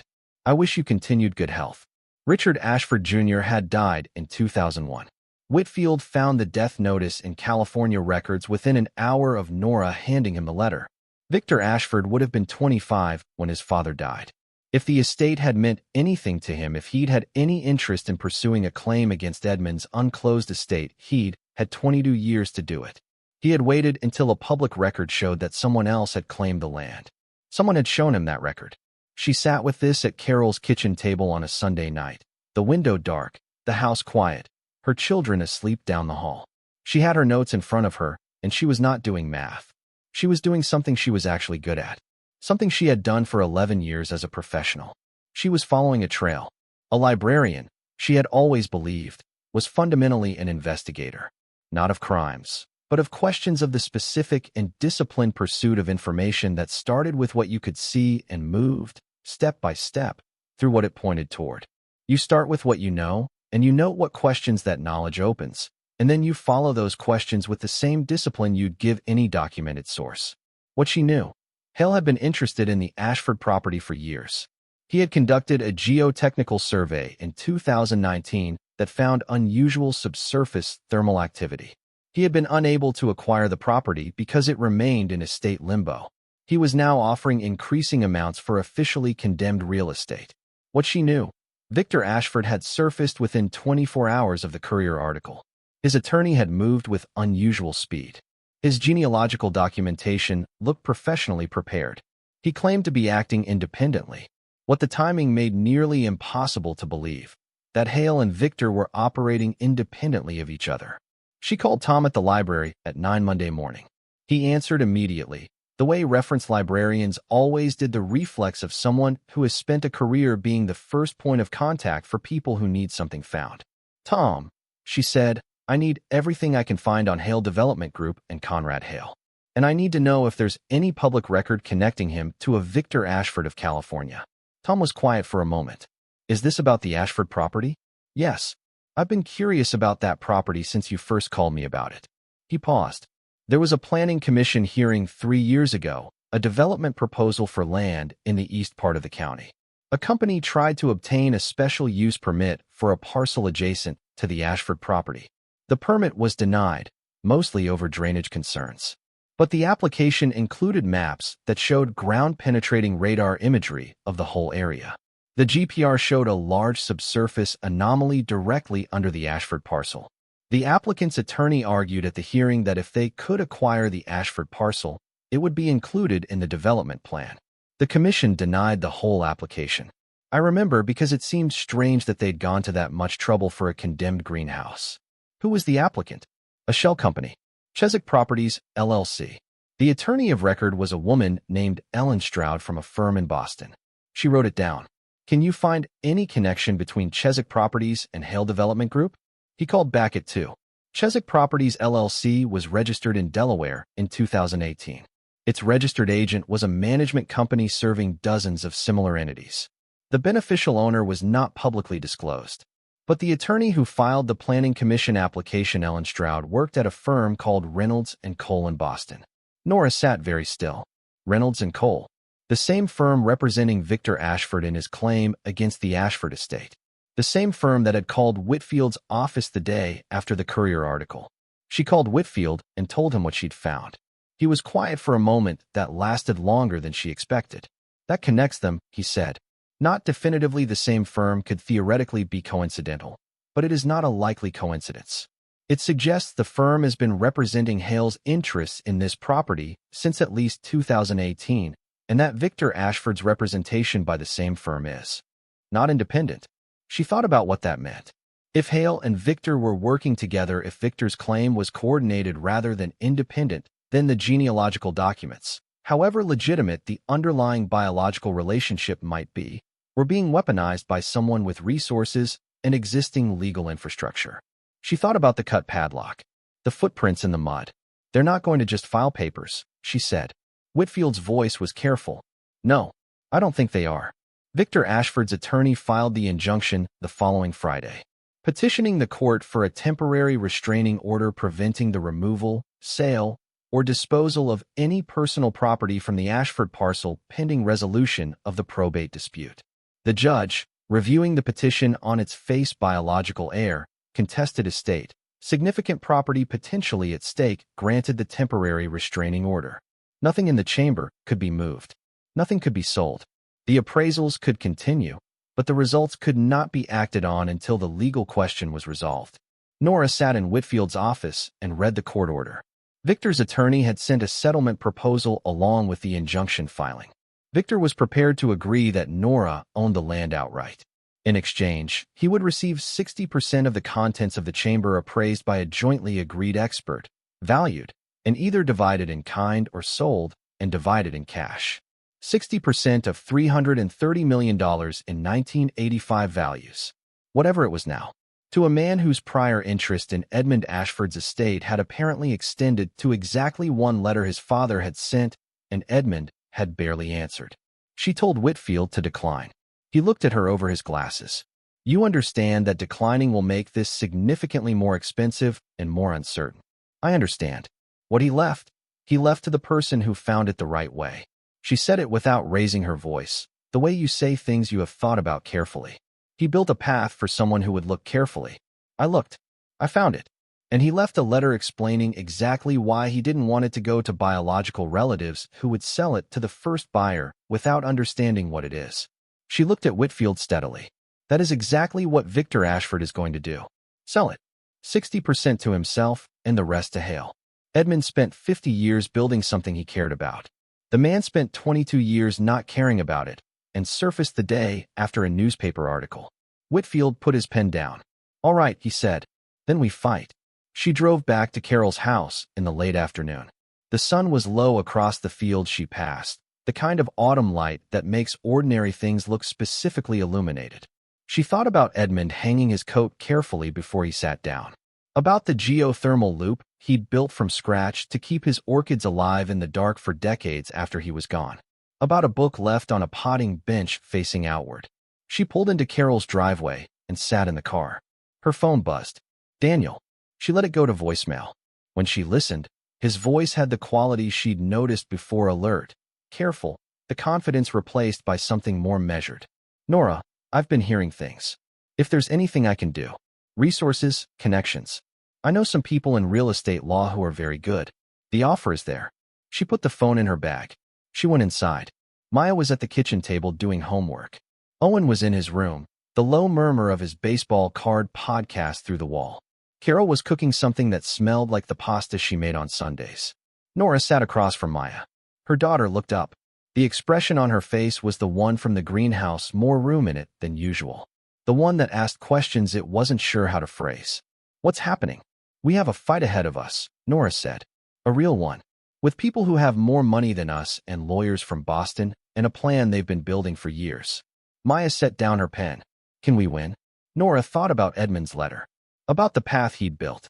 About the specific, patient trust of a man who had spent 50 years collecting things the world had dismissed, believing the right person would come. She thought about the hollow leg of the potting bench. The key inside it. The fact that she had looked. He built it so we could win, she said. But we have to be the ones who do the work.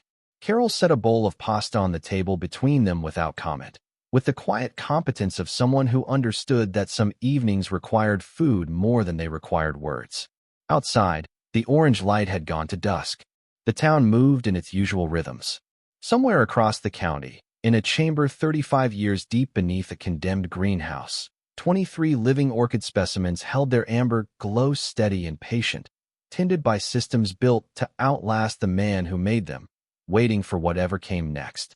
And in a spare bedroom on Grayson Street, with 7 old keys on a ring and a manila envelope full of provenance documentation and a letter from a dead man who had believed in her before she arrived, Nora Callahan, was figuring out how to fight. She had always been good at finding things. She just hadn't known until now what she was looking for. The formal appraisal reports arrived on a Thursday in the third week of November, delivered by courier to Whitfield's office in a sealed envelope marked confidential in the specific way that means the sender understands what's inside it. Nora sat across from Whitfield's desk while he opened the envelope. He unfolded the three reports: botanical, mineralogical, paintings, and set them side by side in front of him. And for a moment, he simply read without speaking. His expression did not change.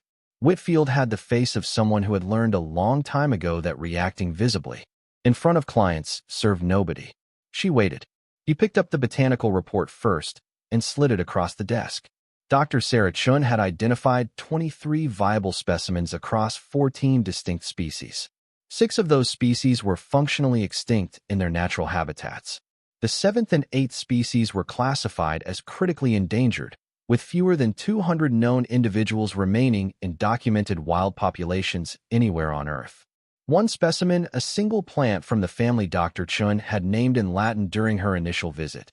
The one she said there were only 4 documented examples of in existence, was assigned a standalone valuation based on comparable institutional acquisition prices and private sale precedents. That one plant was valued at $3.2 million. She had to read it twice. Not because she disbelieved the number, but because the number existed in a different register than the number she had been living with. $47. $3. $9,000 walking away from the Sycamore Drive closing. She had built a whole architecture of thought around small numbers, the way you build architecture around what you actually have, and $3.2 million for one plant required her to restructure something in her thinking before she could hold it properly. The full botanical collection, $47 million, for $100,000. Marcus Okafor's mineralogical report ran to 26 pages. He had cataloged 847 individual stones across the 23 flat cases.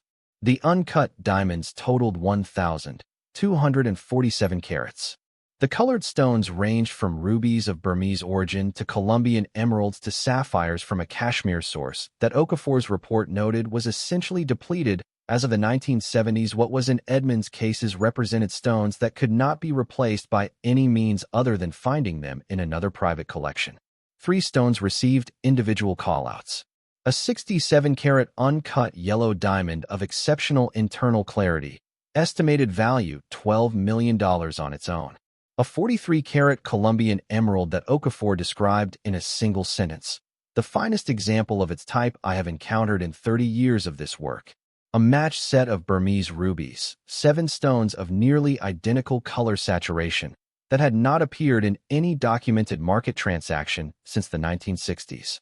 Total for the mineralogical collection, $198,600,000. The painting's report had been prepared by Dr. James Pemberton, a specialist in Dutch and Flemish Golden Age works out of Christie's private client division in London. His report was 40 pages. He had authenticated all 23 works and documented the provenance chain for each. 3 merited specific discussion. A Harlem interior possibly by a documented Hall's student. A coastal scene he attributed with moderate confidence to Jan van Goyen.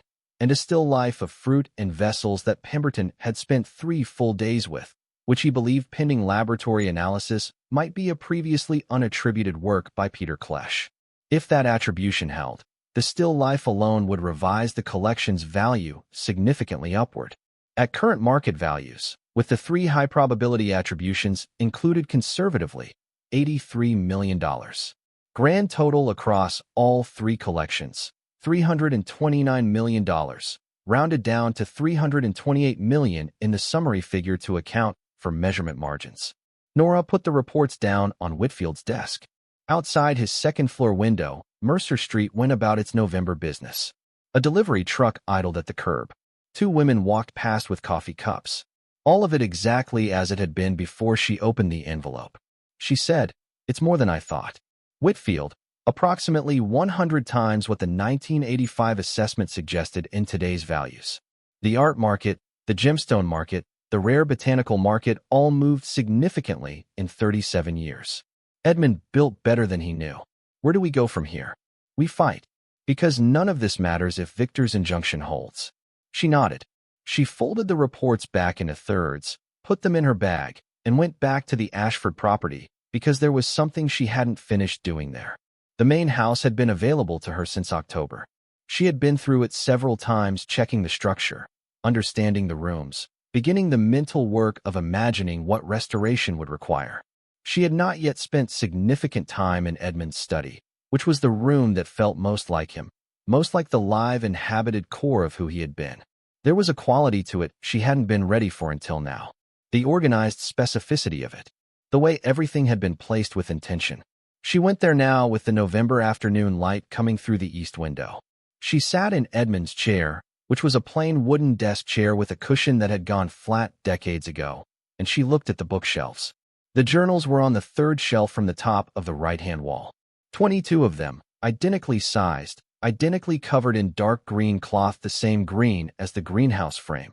She noticed, not for the first time. Each one had a paper label on the spine with a date range in his small, precise hand. 1935 to 1940.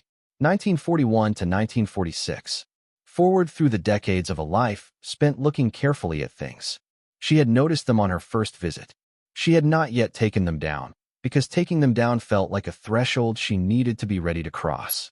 She was ready now. She started not at the beginning, but in the middle 1970 to 1974, the years he had been building the chamber. She needed to understand how he had thought, about what he was doing. The 1971 entries were remarkable. Edmund wrote about the granite shelf the way an engineer writes about a structural feature, with precision and genuine appreciation. He had understood the geothermal properties of the rock formation well enough to design a passive climate system that ran without electricity as its primary power source. He described drawing warmth from the shelf through a closed loop of copper pipe, circulating it through the chamber walls, achieving a stable temperature range that the climate control cases could then fine-tune for specific specimens. He estimated the system would operate reliably for at least 40 years without intervention. He had, in 1971, built something that would still be running 51 years later, when she pushed open an iron door and felt the warmth coming up from below. She read about the first specimens carried down the stairs in their transport cases, each one placed with the deliberateness of someone arranging things they expect to outlast themselves. She read about the afternoon he placed the first painting in its archival sleeve and set it against the shelving and stood back and looked at it.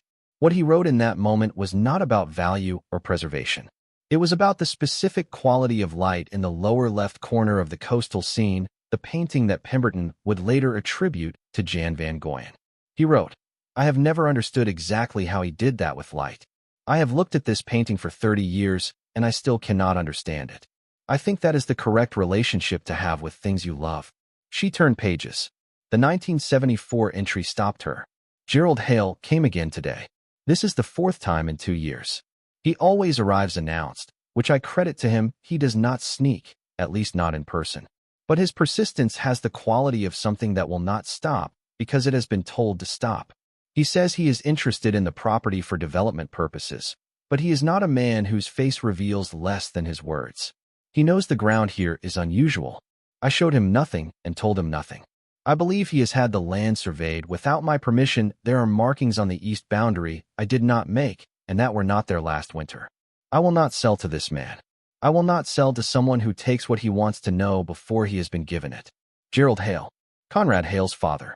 She wrote in her notebook, Gerald Hale, Conrad's father, first documented contact 1974. Unauthorized survey, east boundary.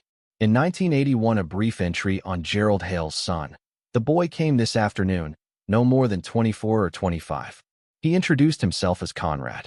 Said his father had sent him, that the family remained interested in the property, that they were prepared to discuss terms. I told him the same thing I have told his father a dozen times. He left pleasantly.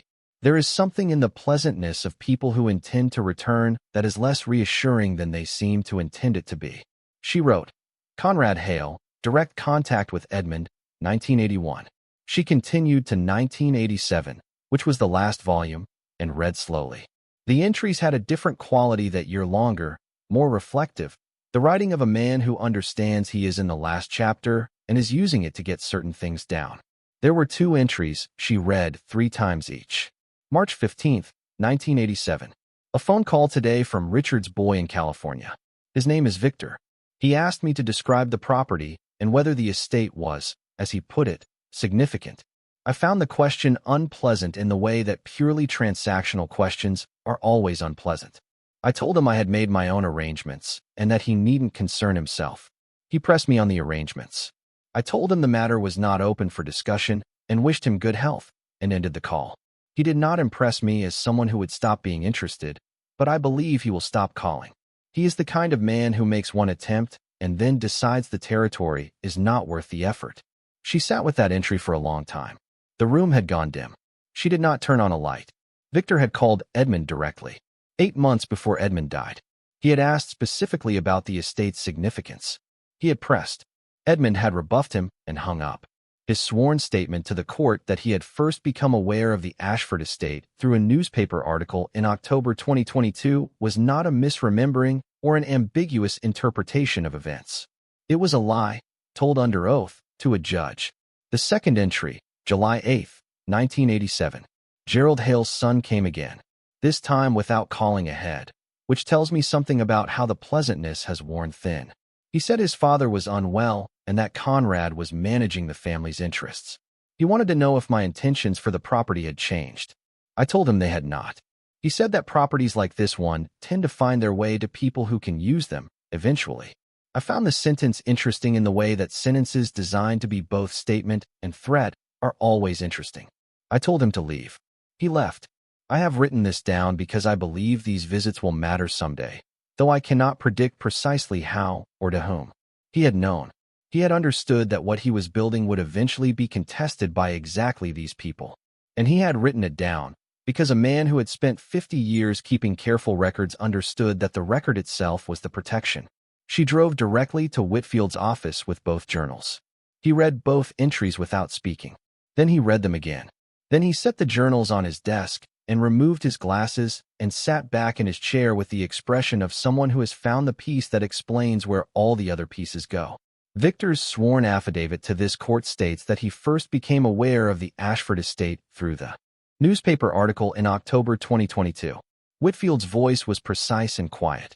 Edmund's journal places Victor calling him in March 1987, specifically asking about the estate's significance, specifically pressing for information. 8 months before Edmund's death. That's perjury. That is perjury. But more immediately, it gives us the laches argument we needed. He explained laches clearly the legal doctrine that holds when a party has unreasonable and unjustifiable delay in asserting a known right, and that delay causes prejudice to the opposing party. A court may refuse to hear the claim regardless of its underlying merits. Victor had known about the potential estate in 1987. He had 35 years to pursue it. During those 35 years, the property had been acquired through a lawful tax sale. The collection identified and professionally assessed at significant expense, and legal proceedings to establish clear ownership had been initiated. His delay had created real, measurable prejudice. There's more, Whitfield said. He leaned forward. Conrad Hale's first documented contact with Edmund was 1974 through his father. His own direct contact was 1981.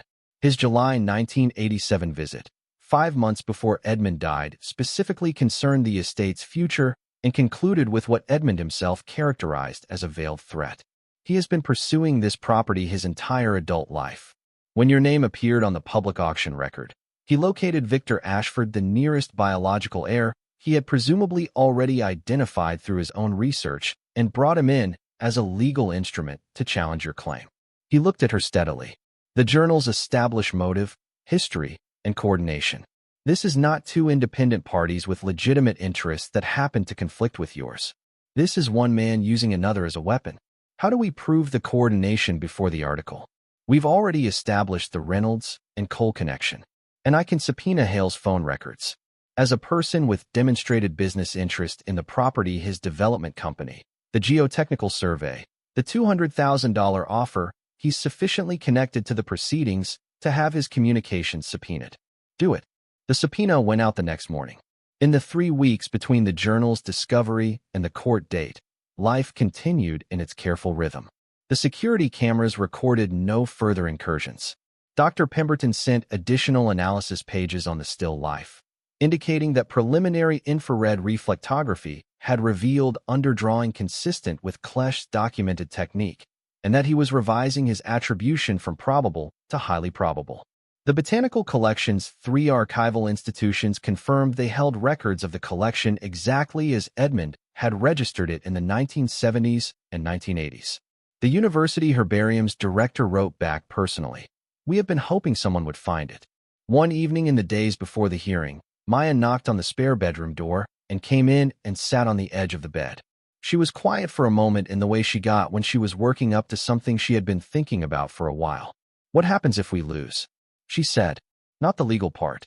The part where we went out there and found it and spent all these months fighting for it, and then a judge says it belongs to somebody else." Nora thought about this honestly, which was the only way Maya would accept an answer. "It feels like the world worked the way the world usually works," she said. "Like money and connections won over something more important. But it doesn't change that we found it, that we looked carefully at something everybody else dismissed, that we followed a dead man's trail all the way through to the end and proved we were worth leaving it to, even if the court doesn't see it that way." Maya was quiet, absorbing this. Then she said, "He really believed someone would come. He planned for it like he actually believed it." "He did." Nora looked at her daughter. "He spent 50 years collecting things the world had decided weren't worth caring about. He understood what it meant to be overlooked and not let it make you stop caring. He thought the same quality would eventually find this place." Maya looked at her hands for a moment. Then she looked up. "We're going to win," she said. Not a question. A conclusion she had reached on her own terms and chosen to commit to. "I think so too." Maya nodded and went back to her room. Nora sat with the empty doorway for a moment before picking up Whitfield's notes again. The courthouse in Harwick was a building that had been added to twice since its original 1920s construction, and neither edition had entirely reconciled with the original, which gave it the specific architectural quality of something trying to be 3 things at once. The courtroom on the 2nd floor was small and wood-paneled and smelled like old radiator heat and paper. Judge Catherine Aldrich presided. She was 61, had been on the bench for 17 years, and had a reputation for being methodical in the way of someone who believes the method is the point, that the careful, thorough analysis of a question is not merely a means to an answer, but is itself the thing that makes the answer worth something. Reynolds and Cole sent Lawrence Reed. He was perhaps 50, well-dressed in the way that Boston litigation partners are well-dressed, which is expensive but not ostentatious. He had the practiced ease of someone who had argued in a great many courtrooms and had won in most of them. Victor Ashford sat at the plaintiff's table in a dark suit that fit well, with the posture of someone who had been coached and had taken the coaching seriously. Conrad Hale was in the gallery. He had no formal standing in the proceeding, but he was present in the 3rd row, in his barn coat and good boots. Watching the room the way a man watches a proceeding in which he has interests he is careful not to advertise. Maya and Owen were not in the courtroom. Nora had not brought them. Whatever happened today would be a fact before it needed to be an experience for them. Reed's presentation was polished and efficient. He established the biological relationship through the genealogical documents and certified records. He walked through the intestate succession law with practiced clarity. He framed Victor's claim as the straightforward, sad reality of an estate that had never been properly resolved, a man dying without an executed will, a county government taking land for taxes, and a distant heir who had never been formally notified of his potential interest now coming forward to assert rights that had always been his. He made Victor sound reasonable. He made Nora sound, without ever saying so directly, like someone who had walked through a door that had always belonged to someone else. His only significant difficulty came when Judge Aldrich asked him, directly, to address the timeline of Mr. Ashford's awareness of the estate. Reed handled it with the grace of a man handling something he knows is a problem but has prepared for. Mr. Ashford became aware of the potential inheritance upon reading the newspaper article in October 2022, Your Honor. Prior to that, he had no meaningful understanding of the estate's composition or significance. Whitfield presented without theatrics. He set the physical journals on the table and described their discovery, where they were found, what they contained, how they had been forensically verified as consistent with Edmund's documented handwriting, and the period dates they carried. He read both relevant entries aloud, March 15th and July 8th, 1987 in their entirety, in Edmund's words, without comment between the sentences. He let Edmund speak. Then he presented the legal argument. The doctrine of laches applied to this claim with a clarity unusual in contested estate matters. Mr. Ashford had direct contact with the decedent in March of 1987, in which he specifically inquired about the estate's significance. He had 35 years thereafter in which to pursue his potential claim. During those 35 years, the property was lawfully acquired through a county tax sale, and his client had invested significant resources in identifying, assessing, and protecting the collection. Mr. Ashford's delay had created real and measurable prejudice. His claim was barred. He also presented the Reynolds and Cole connection. The firm had represented Chesapeake Properties LLC connected to Conrad Hale's business interests in a 2019 county planning application that included ground-penetrating radar analysis of the Ashford parcel and specifically contemplated its acquisition. The firm now represented Victor Ashford in his claim against the same parcel. He presented this to the court as a matter of record, set it in the open air of the courtroom, and let the judge look at it. Judge Aldrich called Victor to testify. His composure under Whitfield's first questions was careful. He confirmed the biological relationship, confirmed that he had not had extensive contact with Edmund during his lifetime, confirmed that he had become aware of the property through the newspaper article. He had been coached well, and the coaching showed in the specific way that good coaching shows in a precision of language that sits just slightly outside the way ordinary people speak when they are simply recounting facts. Whitfield asked, had he ever spoken directly with Edmund Ashford? Victor was still for a moment. One moment, not longer, but it was there. Then, I may have had a brief phone conversation with him many years ago, in a general family context way. I don't recall the specific details. Do you recall the year? I really couldn't say. Whitfield read the March 15, 1987 journal entry into the record. The specific language. Richard's boy in California. His name is Victor. He asked me to describe the property and whether the estate was significant. He pressed me on the arrangements. Victor's attorney objected. Judge Aldrich noted the objection and indicated she would consider the weight of the evidence in context. Whitfield asked his final question. Prior to October 2022, prior to the newspaper article, had you had any contact with Conrad Hale regarding the Ashford property? Victor said no. Whitfield submitted the phone records. They had been produced under subpoena from the carrier and showed two things. A call from Conrad Hale's cell phone to Victor Ashford's California number on October 14, 2022, 48 hours after the Harwick Courier article ran. Duration, 17 minutes. And a second call, 6 days later, from the same numbers in the same direction, duration 22 minutes. Victor had testified he had no contact with Hale regarding the property. The records showed 2 calls totaling nearly 40 minutes, beginning 2 days after the article was published, both initiated by Hale. The courtroom had the quality of a room where a certain kind of quiet has arrived. Not peaceful quiet, reckoning quiet.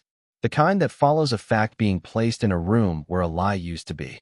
Whitfield submitted the records into evidence, thanked Mr. Ashford for his time, and sat down. Judge Aldrich called a recess. 20 minutes, during which Whitfield sat beside Nora at the defendant's table and said nothing, which she understood as correct. Reed and Victor were in a quiet and visibly tense conference in the hallway. Hale had left the gallery during the recess and not returned. When the judge came back, she did not begin with pleasantries. I am troubled, she said, by several elements of this proceeding. She addressed the journal entries.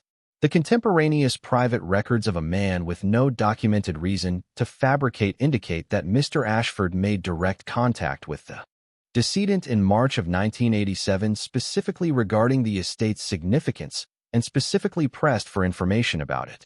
Mr. Ashford's characterization under oath of this contact as a general family conversation with no specific content is not consistent with the decedent's detailed contemporaneous account. Mr. Ashford's sworn affidavit to this court stated that he first became aware of the Ashford estate and its potential significance through a newspaper article in October 2022. That representation appears to be materially false. She addressed the phone records. Mr. Ashford testified under oath today that he had no contact with Conrad Hale regarding the Ashford property prior to October 2022. The carrier records submitted by the respondent show 2 calls between Mr. Hale and Mr. Ashford in October 2022, both of substantial duration, both initiated by Mr. Hale, beginning 48 hours after the newspaper article was published. That testimony appears to be materially false. She looked at Reed, Reynolds, and Cole's representation of Mr. Ashford in this matter. Given the firm's prior engagement on behalf of business interests connected to Conrad Hale in relation to this same property, raises serious questions of professional conflict that I am referring to the State Bar's Ethics Committee for review. She turned back to the case. On the doctrine of latches, the evidence before this court establishes that Mr. Ashford had actual, specific knowledge of the Ashford estate's existence and potential significance no later than March of 1987. He had 35 years in which to assert his interest. His failure to do so during that period, while the property moved through the county tax system and was acquired by the respondent through a lawful proceeding at considerable subsequent investment of time and resources, constitutes precisely the kind of unreasonable delay causing prejudice to an opposing party that the doctrine of latches exists to address. His claim is barred. On the question of whether personal property passes with land in a tax sale, this court finds that the personal property of the Ashford estate stored continuously and without interruption in a space physically integrated with and beneath the transferred land since its placement there by the decedent constitutes property so annexed to the real estate as to pass with it in the lawful tax transfer. The decedent's own documented understanding of this legal question, expressed in his letter of October 12, 1987, is consistent with this court's reading of the applicable case law and with the equitable considerations that must inform judgment when the law is not fully settled. She set her notes down. The temporary restraining order is vacated. The respondent, Nora Callahan, is the lawful owner of the Ashford property and its contents. This court recommends that the district attorney's office review the question of Mr. Ashford's sworn statements for potential action, and that the question of Mr. Hale's involvement in these proceedings be included in that review. The gavel. Nora sat for a moment after the sound finished settling. She was aware of things around her with the particular heightened clarity that follows the end of sustained tension, the wood panel smell, the sound of chairs moving, Reed speaking quietly and urgently to Victor near the door, Whitfield beside her assembling his papers with efficient calm. She had won. Not from luck.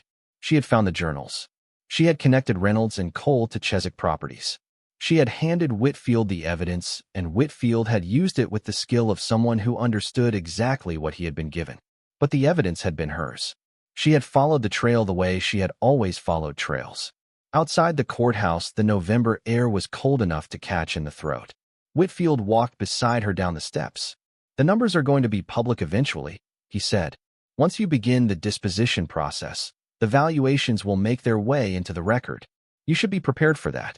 "I know." He stopped at the bottom of the steps. He looked at her over his glasses. "You built this case. The journals, the Reynolds and Cole connection, the phone records. I argued it, but you found it.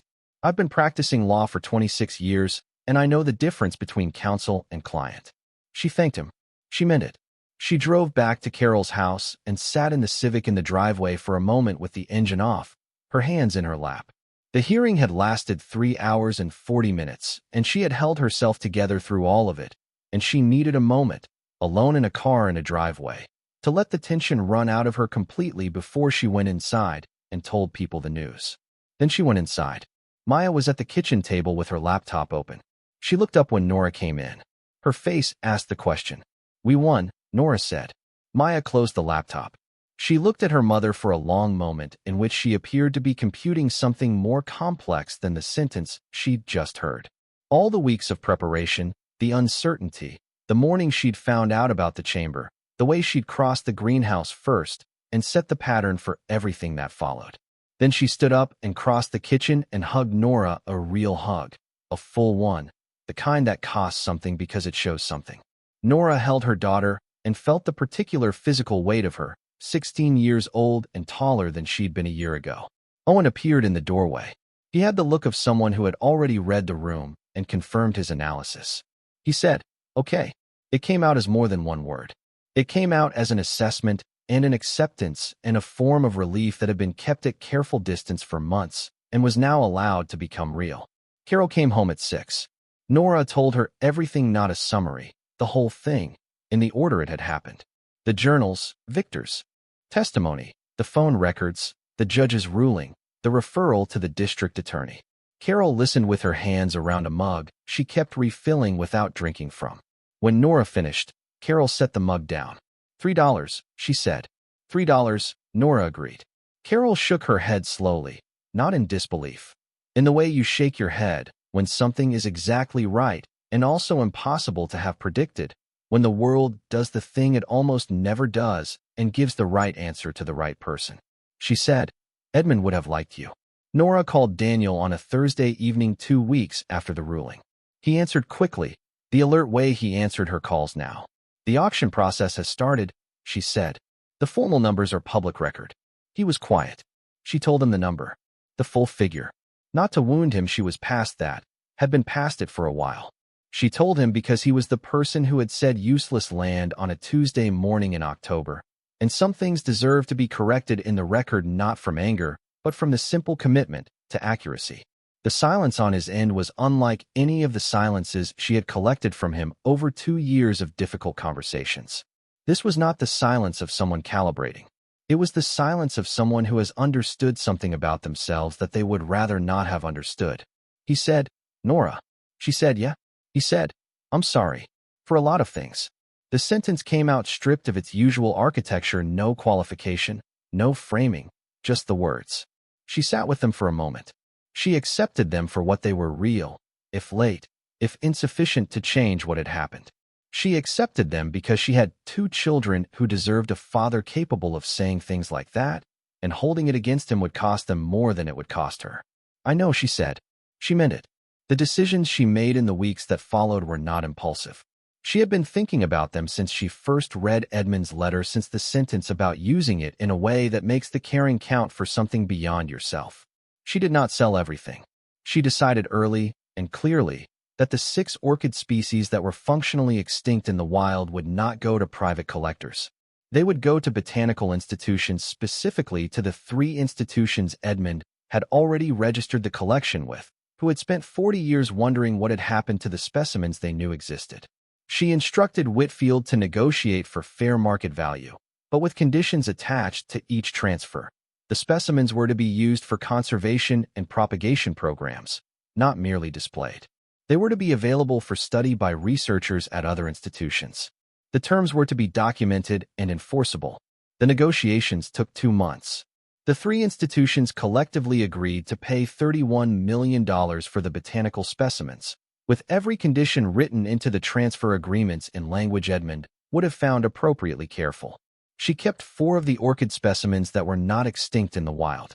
They went to the main house, which was by then under active restoration, into a small but properly equipped growing room she had built on the south-facing wall where Edmund had, according to his 1930s journals, originally envisioned a sunroom. The gemstone collection went to Sotheby's, which ran a dedicated auction in March. The pre-sale estimate had been $160 million to $180 million. The final sale total was $211,400,000.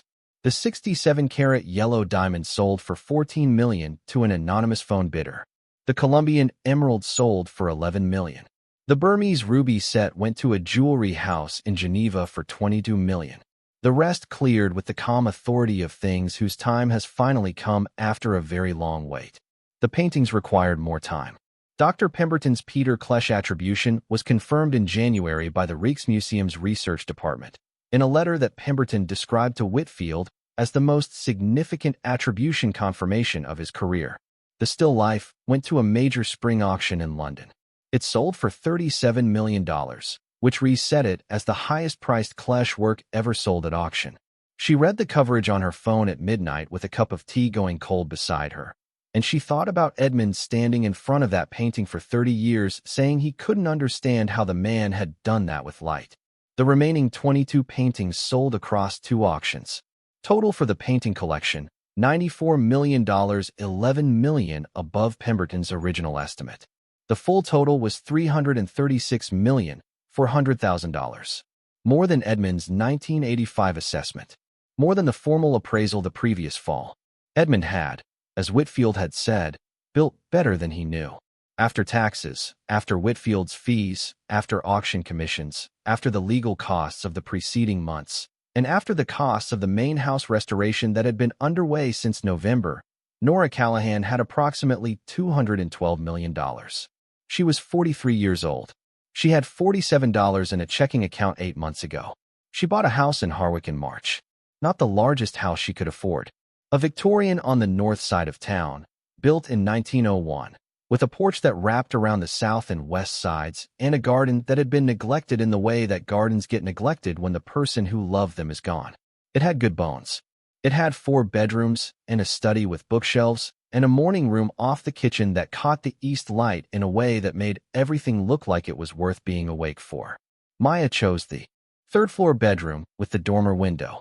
Owen took the room next to the study because, he explained, he wanted to be near the books. He had started reading Edmund's journals working from the 1935 volume, and he moved through them with the same deliberate attention he brought to everything he cared about. Some evenings, she found him at the study desk with the journal open and a notebook beside it where he was recording things Edmund had written that he wanted to remember. When she asked him why, he looked up and said, "Because someone should remember what he noticed, not just what he collected." The first thing Nora put in the new house's study was the Collector's Companion to Rare Orchids, 1958, G. E. Ashford, 1961, written inside the cover. She put it on the shelf where she could see it from the desk. She did not put it spine out. She put it the way a book is put when it has done its job and earned the right to rest. The Edmund Ashford Foundation was established in May.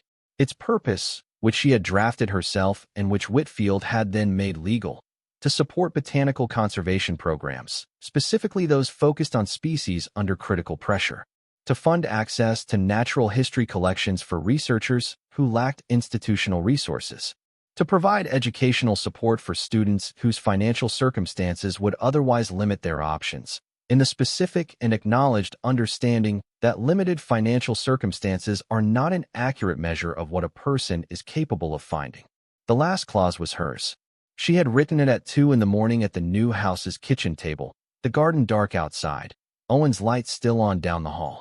Tom from the library reference desk was the Foundation's first program officer. He accepted the position with the controlled enthusiasm of someone who had always believed that finding things for people was the most important work there was and had now been told, in formal legal language, that someone agreed.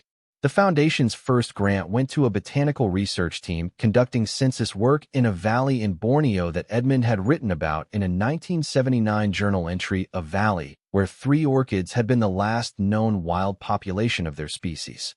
Those 3 plants had grown to 11 in the 40 years since. The research team had been trying to fund protective land easements around the valley for 2 years. The grant made it possible. The team's project director wrote a thank you letter that Tom framed and hung in his office. This valley has been waiting for someone to pay attention. The Ashford property she did not sell. The main house was restored through the winter and into spring.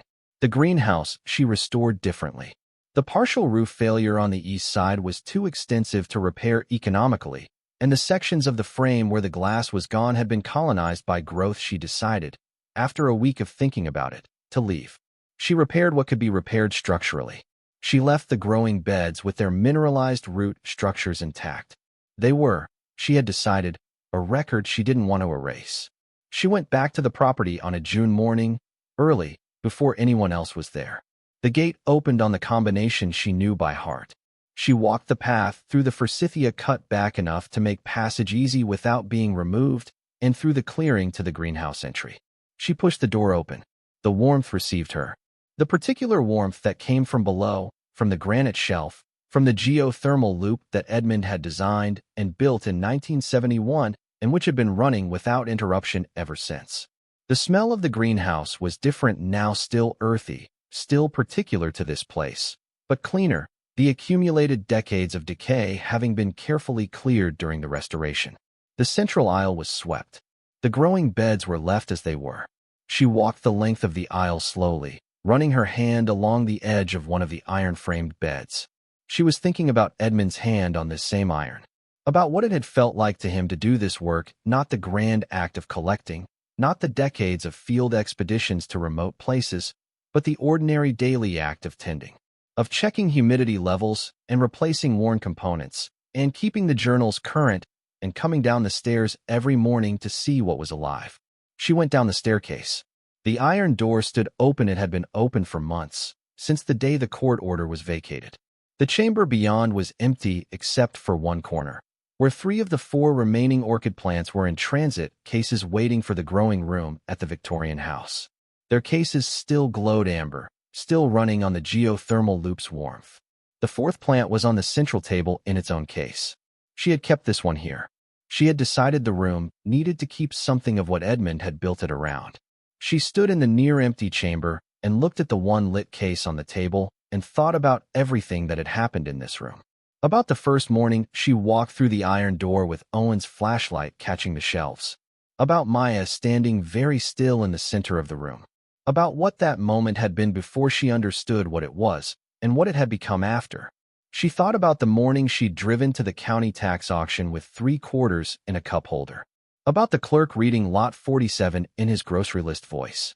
About the woman in the blazer who had looked at her paddle and looked away. She thought about Daniel's voice. Useless land. She thought about what useless meant and what overlooked meant and how completely different those things were.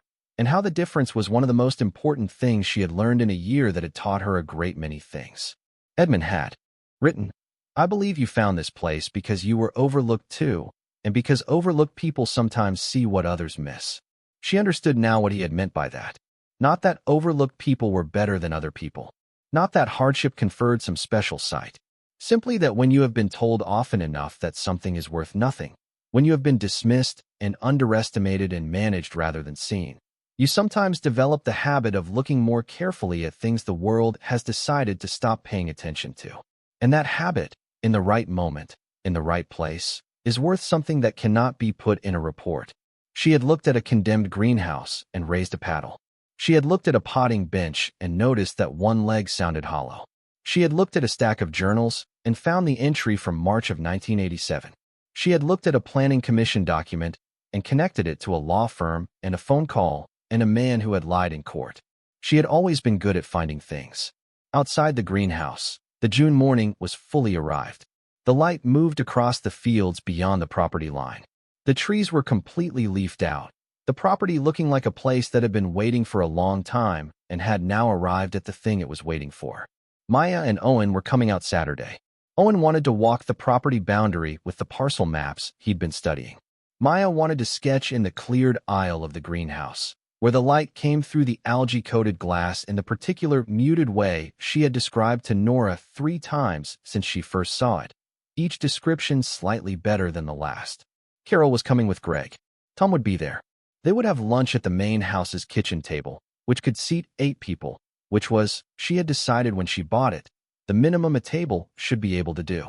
She stood on the step of the greenhouse and breathed in the June morning. She thought about Edmund, a young man in a valley in South Africa, looking at a yellow diamond and thinking about the quality of afternoon light. She thought about him building the geothermal loop with copper pipe and a geological understanding that was 50 years ahead of how people would eventually think about such things. She thought about him hanging his gray wool coat carefully in the closet before sitting down for the last time, finished with the doing of it, trusting the rest to whoever came. She thought about Owen at the study desk with the journal open, recording what Edmund had noticed. She thought about Maya's sketchbook filling with the specific quality of light she had only learned to see in a broken greenhouse on a condemned piece of land that the entire county had decided was worth $3. She thought about Tom's office, 3 blocks from the library where he'd spent 20 years, with the framed letter from the Bornean Valley on the wall. This valley has been waiting for someone to pay attention. Edmund had known what he was leaving. He had also known who would find it. He had been right about both. $3. Not as a punchline. Not anymore. As a fact about the distance between what things appear to be worth and what they actually are. Edmund had spent 50 years proving that fact, collecting the things the world had overlooked and bringing them here and keeping them in the dark and trusting that someone would eventually look carefully enough to find them. She had looked. And here, at the end of all of it, was not an end.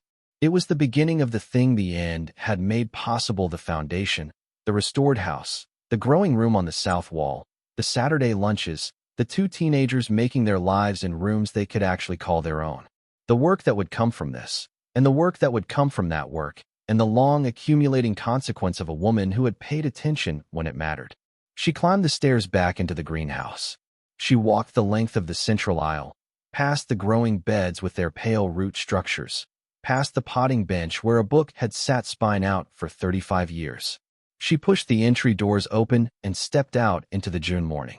The sun was full up. The fields beyond the property line were green and growing. Somewhere back toward town, in a house with a wraparound porch and a garden coming back from its years of neglect, her children were beginning their day. She stood on the step of the greenhouse and held the June warmth and thought about the sentence that had been in her head in various forms since October.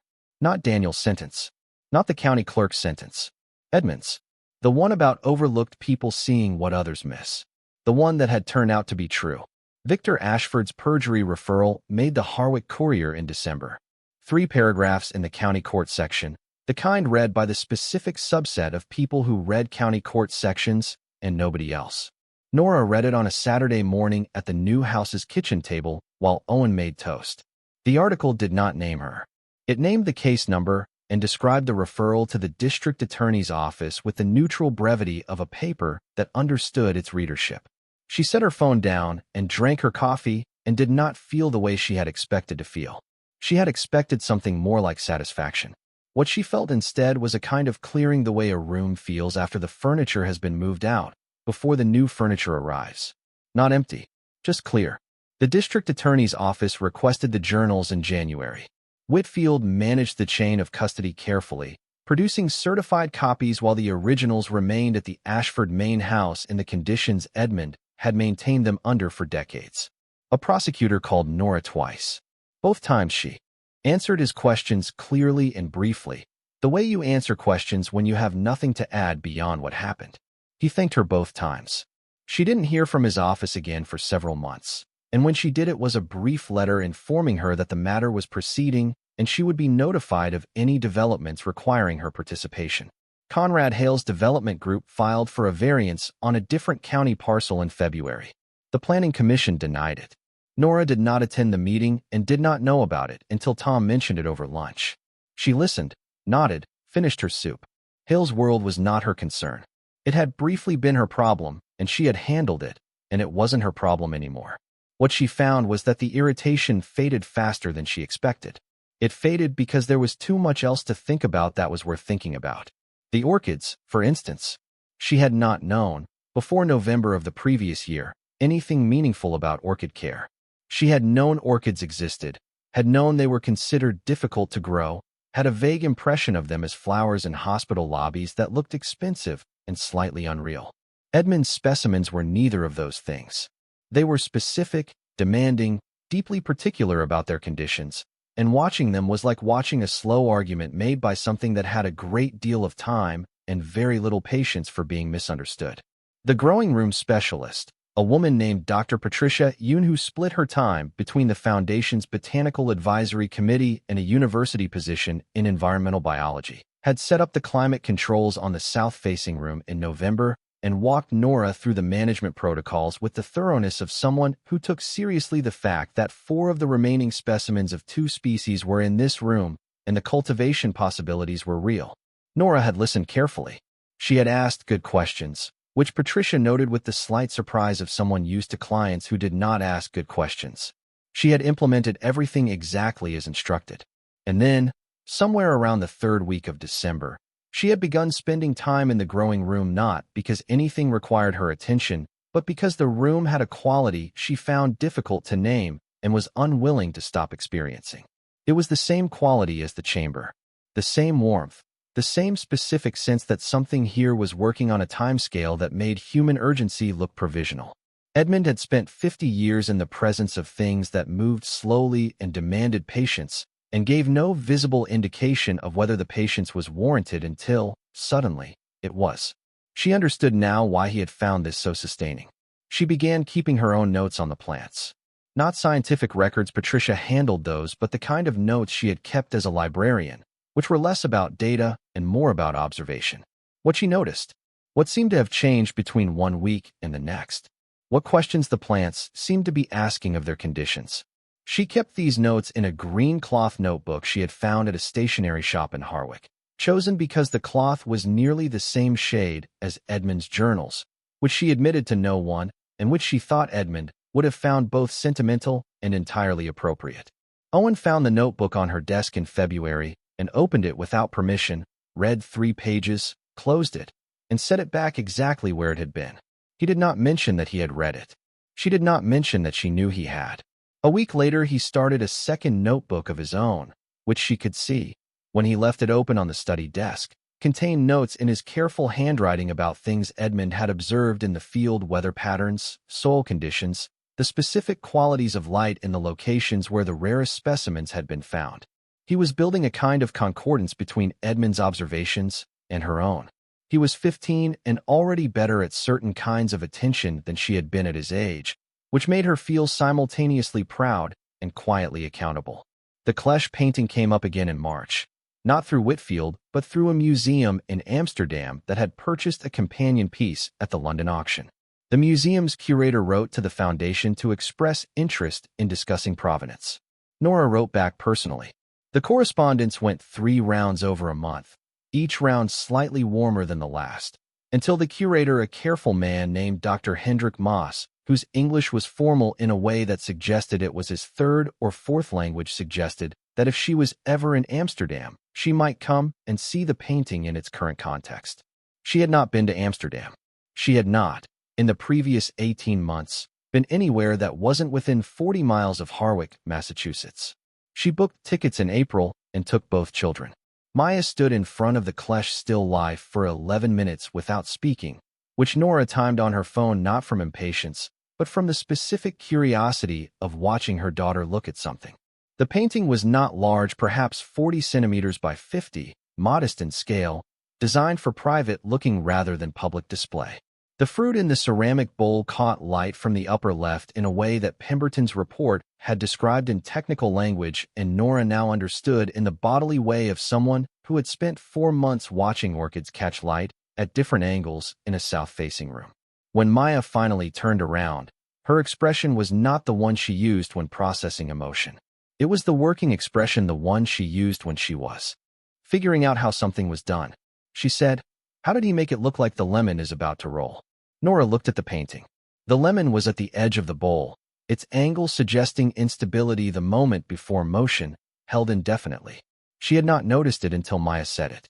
Because she had not looked carefully enough. Because she was not yet her daughter when it came to this kind of looking. Edmund would have noticed, she thought. He would have stood in front of this painting for 30 years saying he couldn't understand how the man did that with light, and the whole time the lemon would have been about to roll, and maybe that was part of what he couldn't understand. Not just the light, but the stillness that contains motion, the moment held so long it becomes permanent. Owen bought a postcard of the painting in the museum shop and tucked it into the front cover of the journal volume he was currently reading. She saw it there a week later, when they were back in Harwick, and she did not ask him why he'd put it there.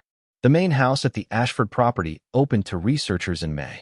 The university herbarium's team came first, 3 researchers spending 10 days documenting the geothermal system in the level of detail that would eventually become the published paper. They worked quietly and methodically, the way scientists work when they have found something they are genuinely excited about and are trying not to let the excitement compromise their methodology. Nora brought lunch both days of the first week because she happened to be passing a sandwich shop on her first morning, and it seemed reasonable. And then it became established, and by the end of the 10 days she had learned the names and research specializations of all 3 scientists and had heard more about thermal conductivity in granite formations than she had ever expected to know. She was invited to the paper's acknowledgement section in language she found both touching and slightly funny. The paper listed her as N. Callahan, property holder and steward of the Ashford installation, whose cooperation and careful maintenance of the original conditions made this documentation possible. She framed it and put it in the study at the Ashford main house, beside the photograph of Edmund she had found in the 3rd drawer of the study desk, not a formal portrait, but a snapshot, black and white, taken somewhere tropical by someone whose shadow appeared at the bottom edge of the frame. Edmund was perhaps 40 in the photograph. He was looking at something outside the frame with the specific quality of attention she had come to think of as his essential expression, the look of someone for whom looking was the primary activity, and everything else was what happened while looking was also happening. He had not known what she looked like. She had not known what he looked like until she found the photograph. But she had known him through his handwriting and his journals and his careful design of a path through a greenhouse, and she looked at his 40-year-old face and thought, yes, that's right. That's exactly the person I expected. The Harwich Courier ran a longer piece in June, pegged to the Foundation's first grants announcement. A reporter named Susan Chow called and asked for an interview. Susan Chow was 26 and thorough in the way that good young journalists are thorough, which is to say she had done more research than Nora expected and asked better questions because of it. She asked, "What do you think Edmund would say if he could see what's happened to the collection?" Nora thought about this for a moment. She thought about the journal entry from 1979, the one about the Bornean Valley and the 3 orchids, and the sentence that said, "If those 3 are the last, then I am the 4th." She thought about the letter and the paragraph about overlooked things being the most important things, and the specific patient faith of a man who had built something in the dark and trusted it to the future. She said, "I think he would say something practical. He would want to know about the propagation programs, and whether the conditions in the conservation institutions were adequate for long-term specimen health. He would have opinions about the insurance conditions on the Klesch loan. He would ask very specific questions about the geothermal system and whether anyone had serviced the copper loop connections." She paused. "And then I think he would look out the window at the greenhouse and say that it looks better with the east section open to the air than it ever did with glass in it. Because he would mean it. He was that kind of person." Susan Chow printed the quote in full. It was the last paragraph of the article. Several people mentioned it to Nora in the weeks after it ran, and each time she said thank you and meant something more complicated, which was that she had not been answering Susan Chow's question when she said it. She had been answering Edmund's. Maya's sketchbook from that year filled up in July. She started a second one immediately, branching from the greenhouse into the main house, and then outward into the town itself. She was developing an eye for the specific quality of light in old buildings, the way abandonment and restoration created a visual grammar that ordinarily maintained structures didn't have. Her art teacher mentioned it in a conference with Nora in October, using language that was careful and measured in the way of teachers who have seen enough students to know better than to predict anything, but whose careful measurement was itself a form of signal. She did not tell Maya what the teacher had said. Maya would learn what she was becoming by becoming it, which was the only reliable way. Owen turned 15 in September. He asked, as his birthday request, to spend the day at the Ashford property walking the full perimeter of the parcel and mapping what he found. Nora drove him out in the morning and spent the day in the main house while he walked the boundary alone with a notebook and compass and the focused, self-sufficient energy of a boy who was most himself when he had a defined problem and the space to work on it without commentary. He came back in the late afternoon with 16 pages of notes and a question she hadn't expected. He said, "In the 1963 journal, Edmund writes about finding a depression in the northeast section of the property that he believed was a natural cistern formation. He seeded it with specific bog species to test whether the microclimate was stable enough to support them. I couldn't find it on the parcel map." She set down her papers. "The parcel map only shows the built structures and the cleared land." He paused. "But I found the depression. It's in the northeast corner, overgrown. And there are plants in it that don't grow anywhere else on the property." She drove out to the northeast corner before it got dark. Owen was right. The depression was there, half hidden under decades of accumulation, and in it were plants she didn't immediately recognize low, spreading things with the quality of something that has been growing in exactly the right place for a very long time, without anyone's permission or assistance. She photographed everything and sent the photos to Patricia Yoon that evening. Patricia called the next morning. Her voice had the controlled excitement of the researchers who had spent 10 days documenting the geothermal system. She said, "Those are bog orchids. Native species, not exotic. But the density and condition of the colony is exceptional." She paused. "Someone planted the original specimens very deliberately. The location, the density, the species selection, this is not random. This is a designed microhabitat." "Edmund," Nora said. "Almost certainly Edmund." Patricia's voice quieted slightly. which means he was doing restorative native planting here in the 1960s, decades before it was a recognized practice. Nora thought about the journal entry. I am the fourth place where this thing is alive. She thought about 60 years of bog orchids growing in a depression in the northeast corner of 3 condemned acres, doing their patient work in the exact conditions Edmund had selected for them, waiting. She told Owen at dinner. He listened, then said he was practicing the whole time. The chamber was the formal version, but he was practicing everywhere on the property. She sat with that for a while. The bog orchid colony was documented by Patricia's team in October and added to the Foundation's conservation registry. It was not a dramatic find, not a species thought extinct, not a monetary value that would make headlines. It was simply something Edmund had done 60 years ago that was still doing what he had intended it to do, quietly, in the correct conditions, without any help.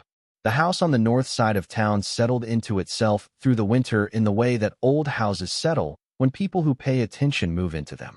The particular sounds the radiators made at night became familiar. The way the morning light moved across the kitchen floor became a reliable form of greeting.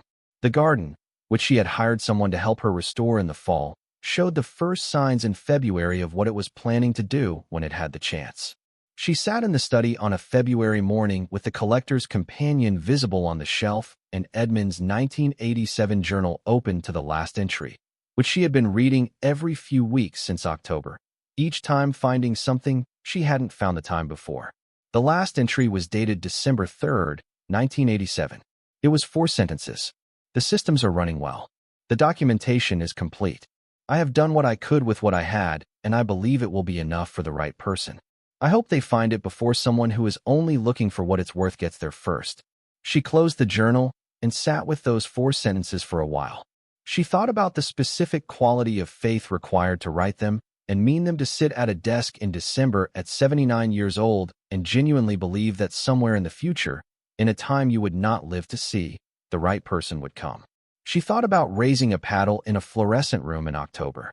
She thought about a librarian who had spent 11 years knowing that the thing people were looking for was usually not the thing they thought they were looking for, and that the work was in helping them find both. She put the journal back on the shelf beside the collector's companion. She picked up her green cloth notebook and opened it to a fresh page. Then she began writing what she had noticed that week, in the careful particular way that Edmund had taught her without knowing her. In the grammar of attention, she was still learning and expected to spend a long time learning, which she had decided was not a problem, but simply the correct relationship to have with things you love. Thank you so much for watching until the end. If you love this story, check out the other videos on your screen now. I think you'll really enjoy them. And don't forget to subscribe if you haven't already. See you in the next story.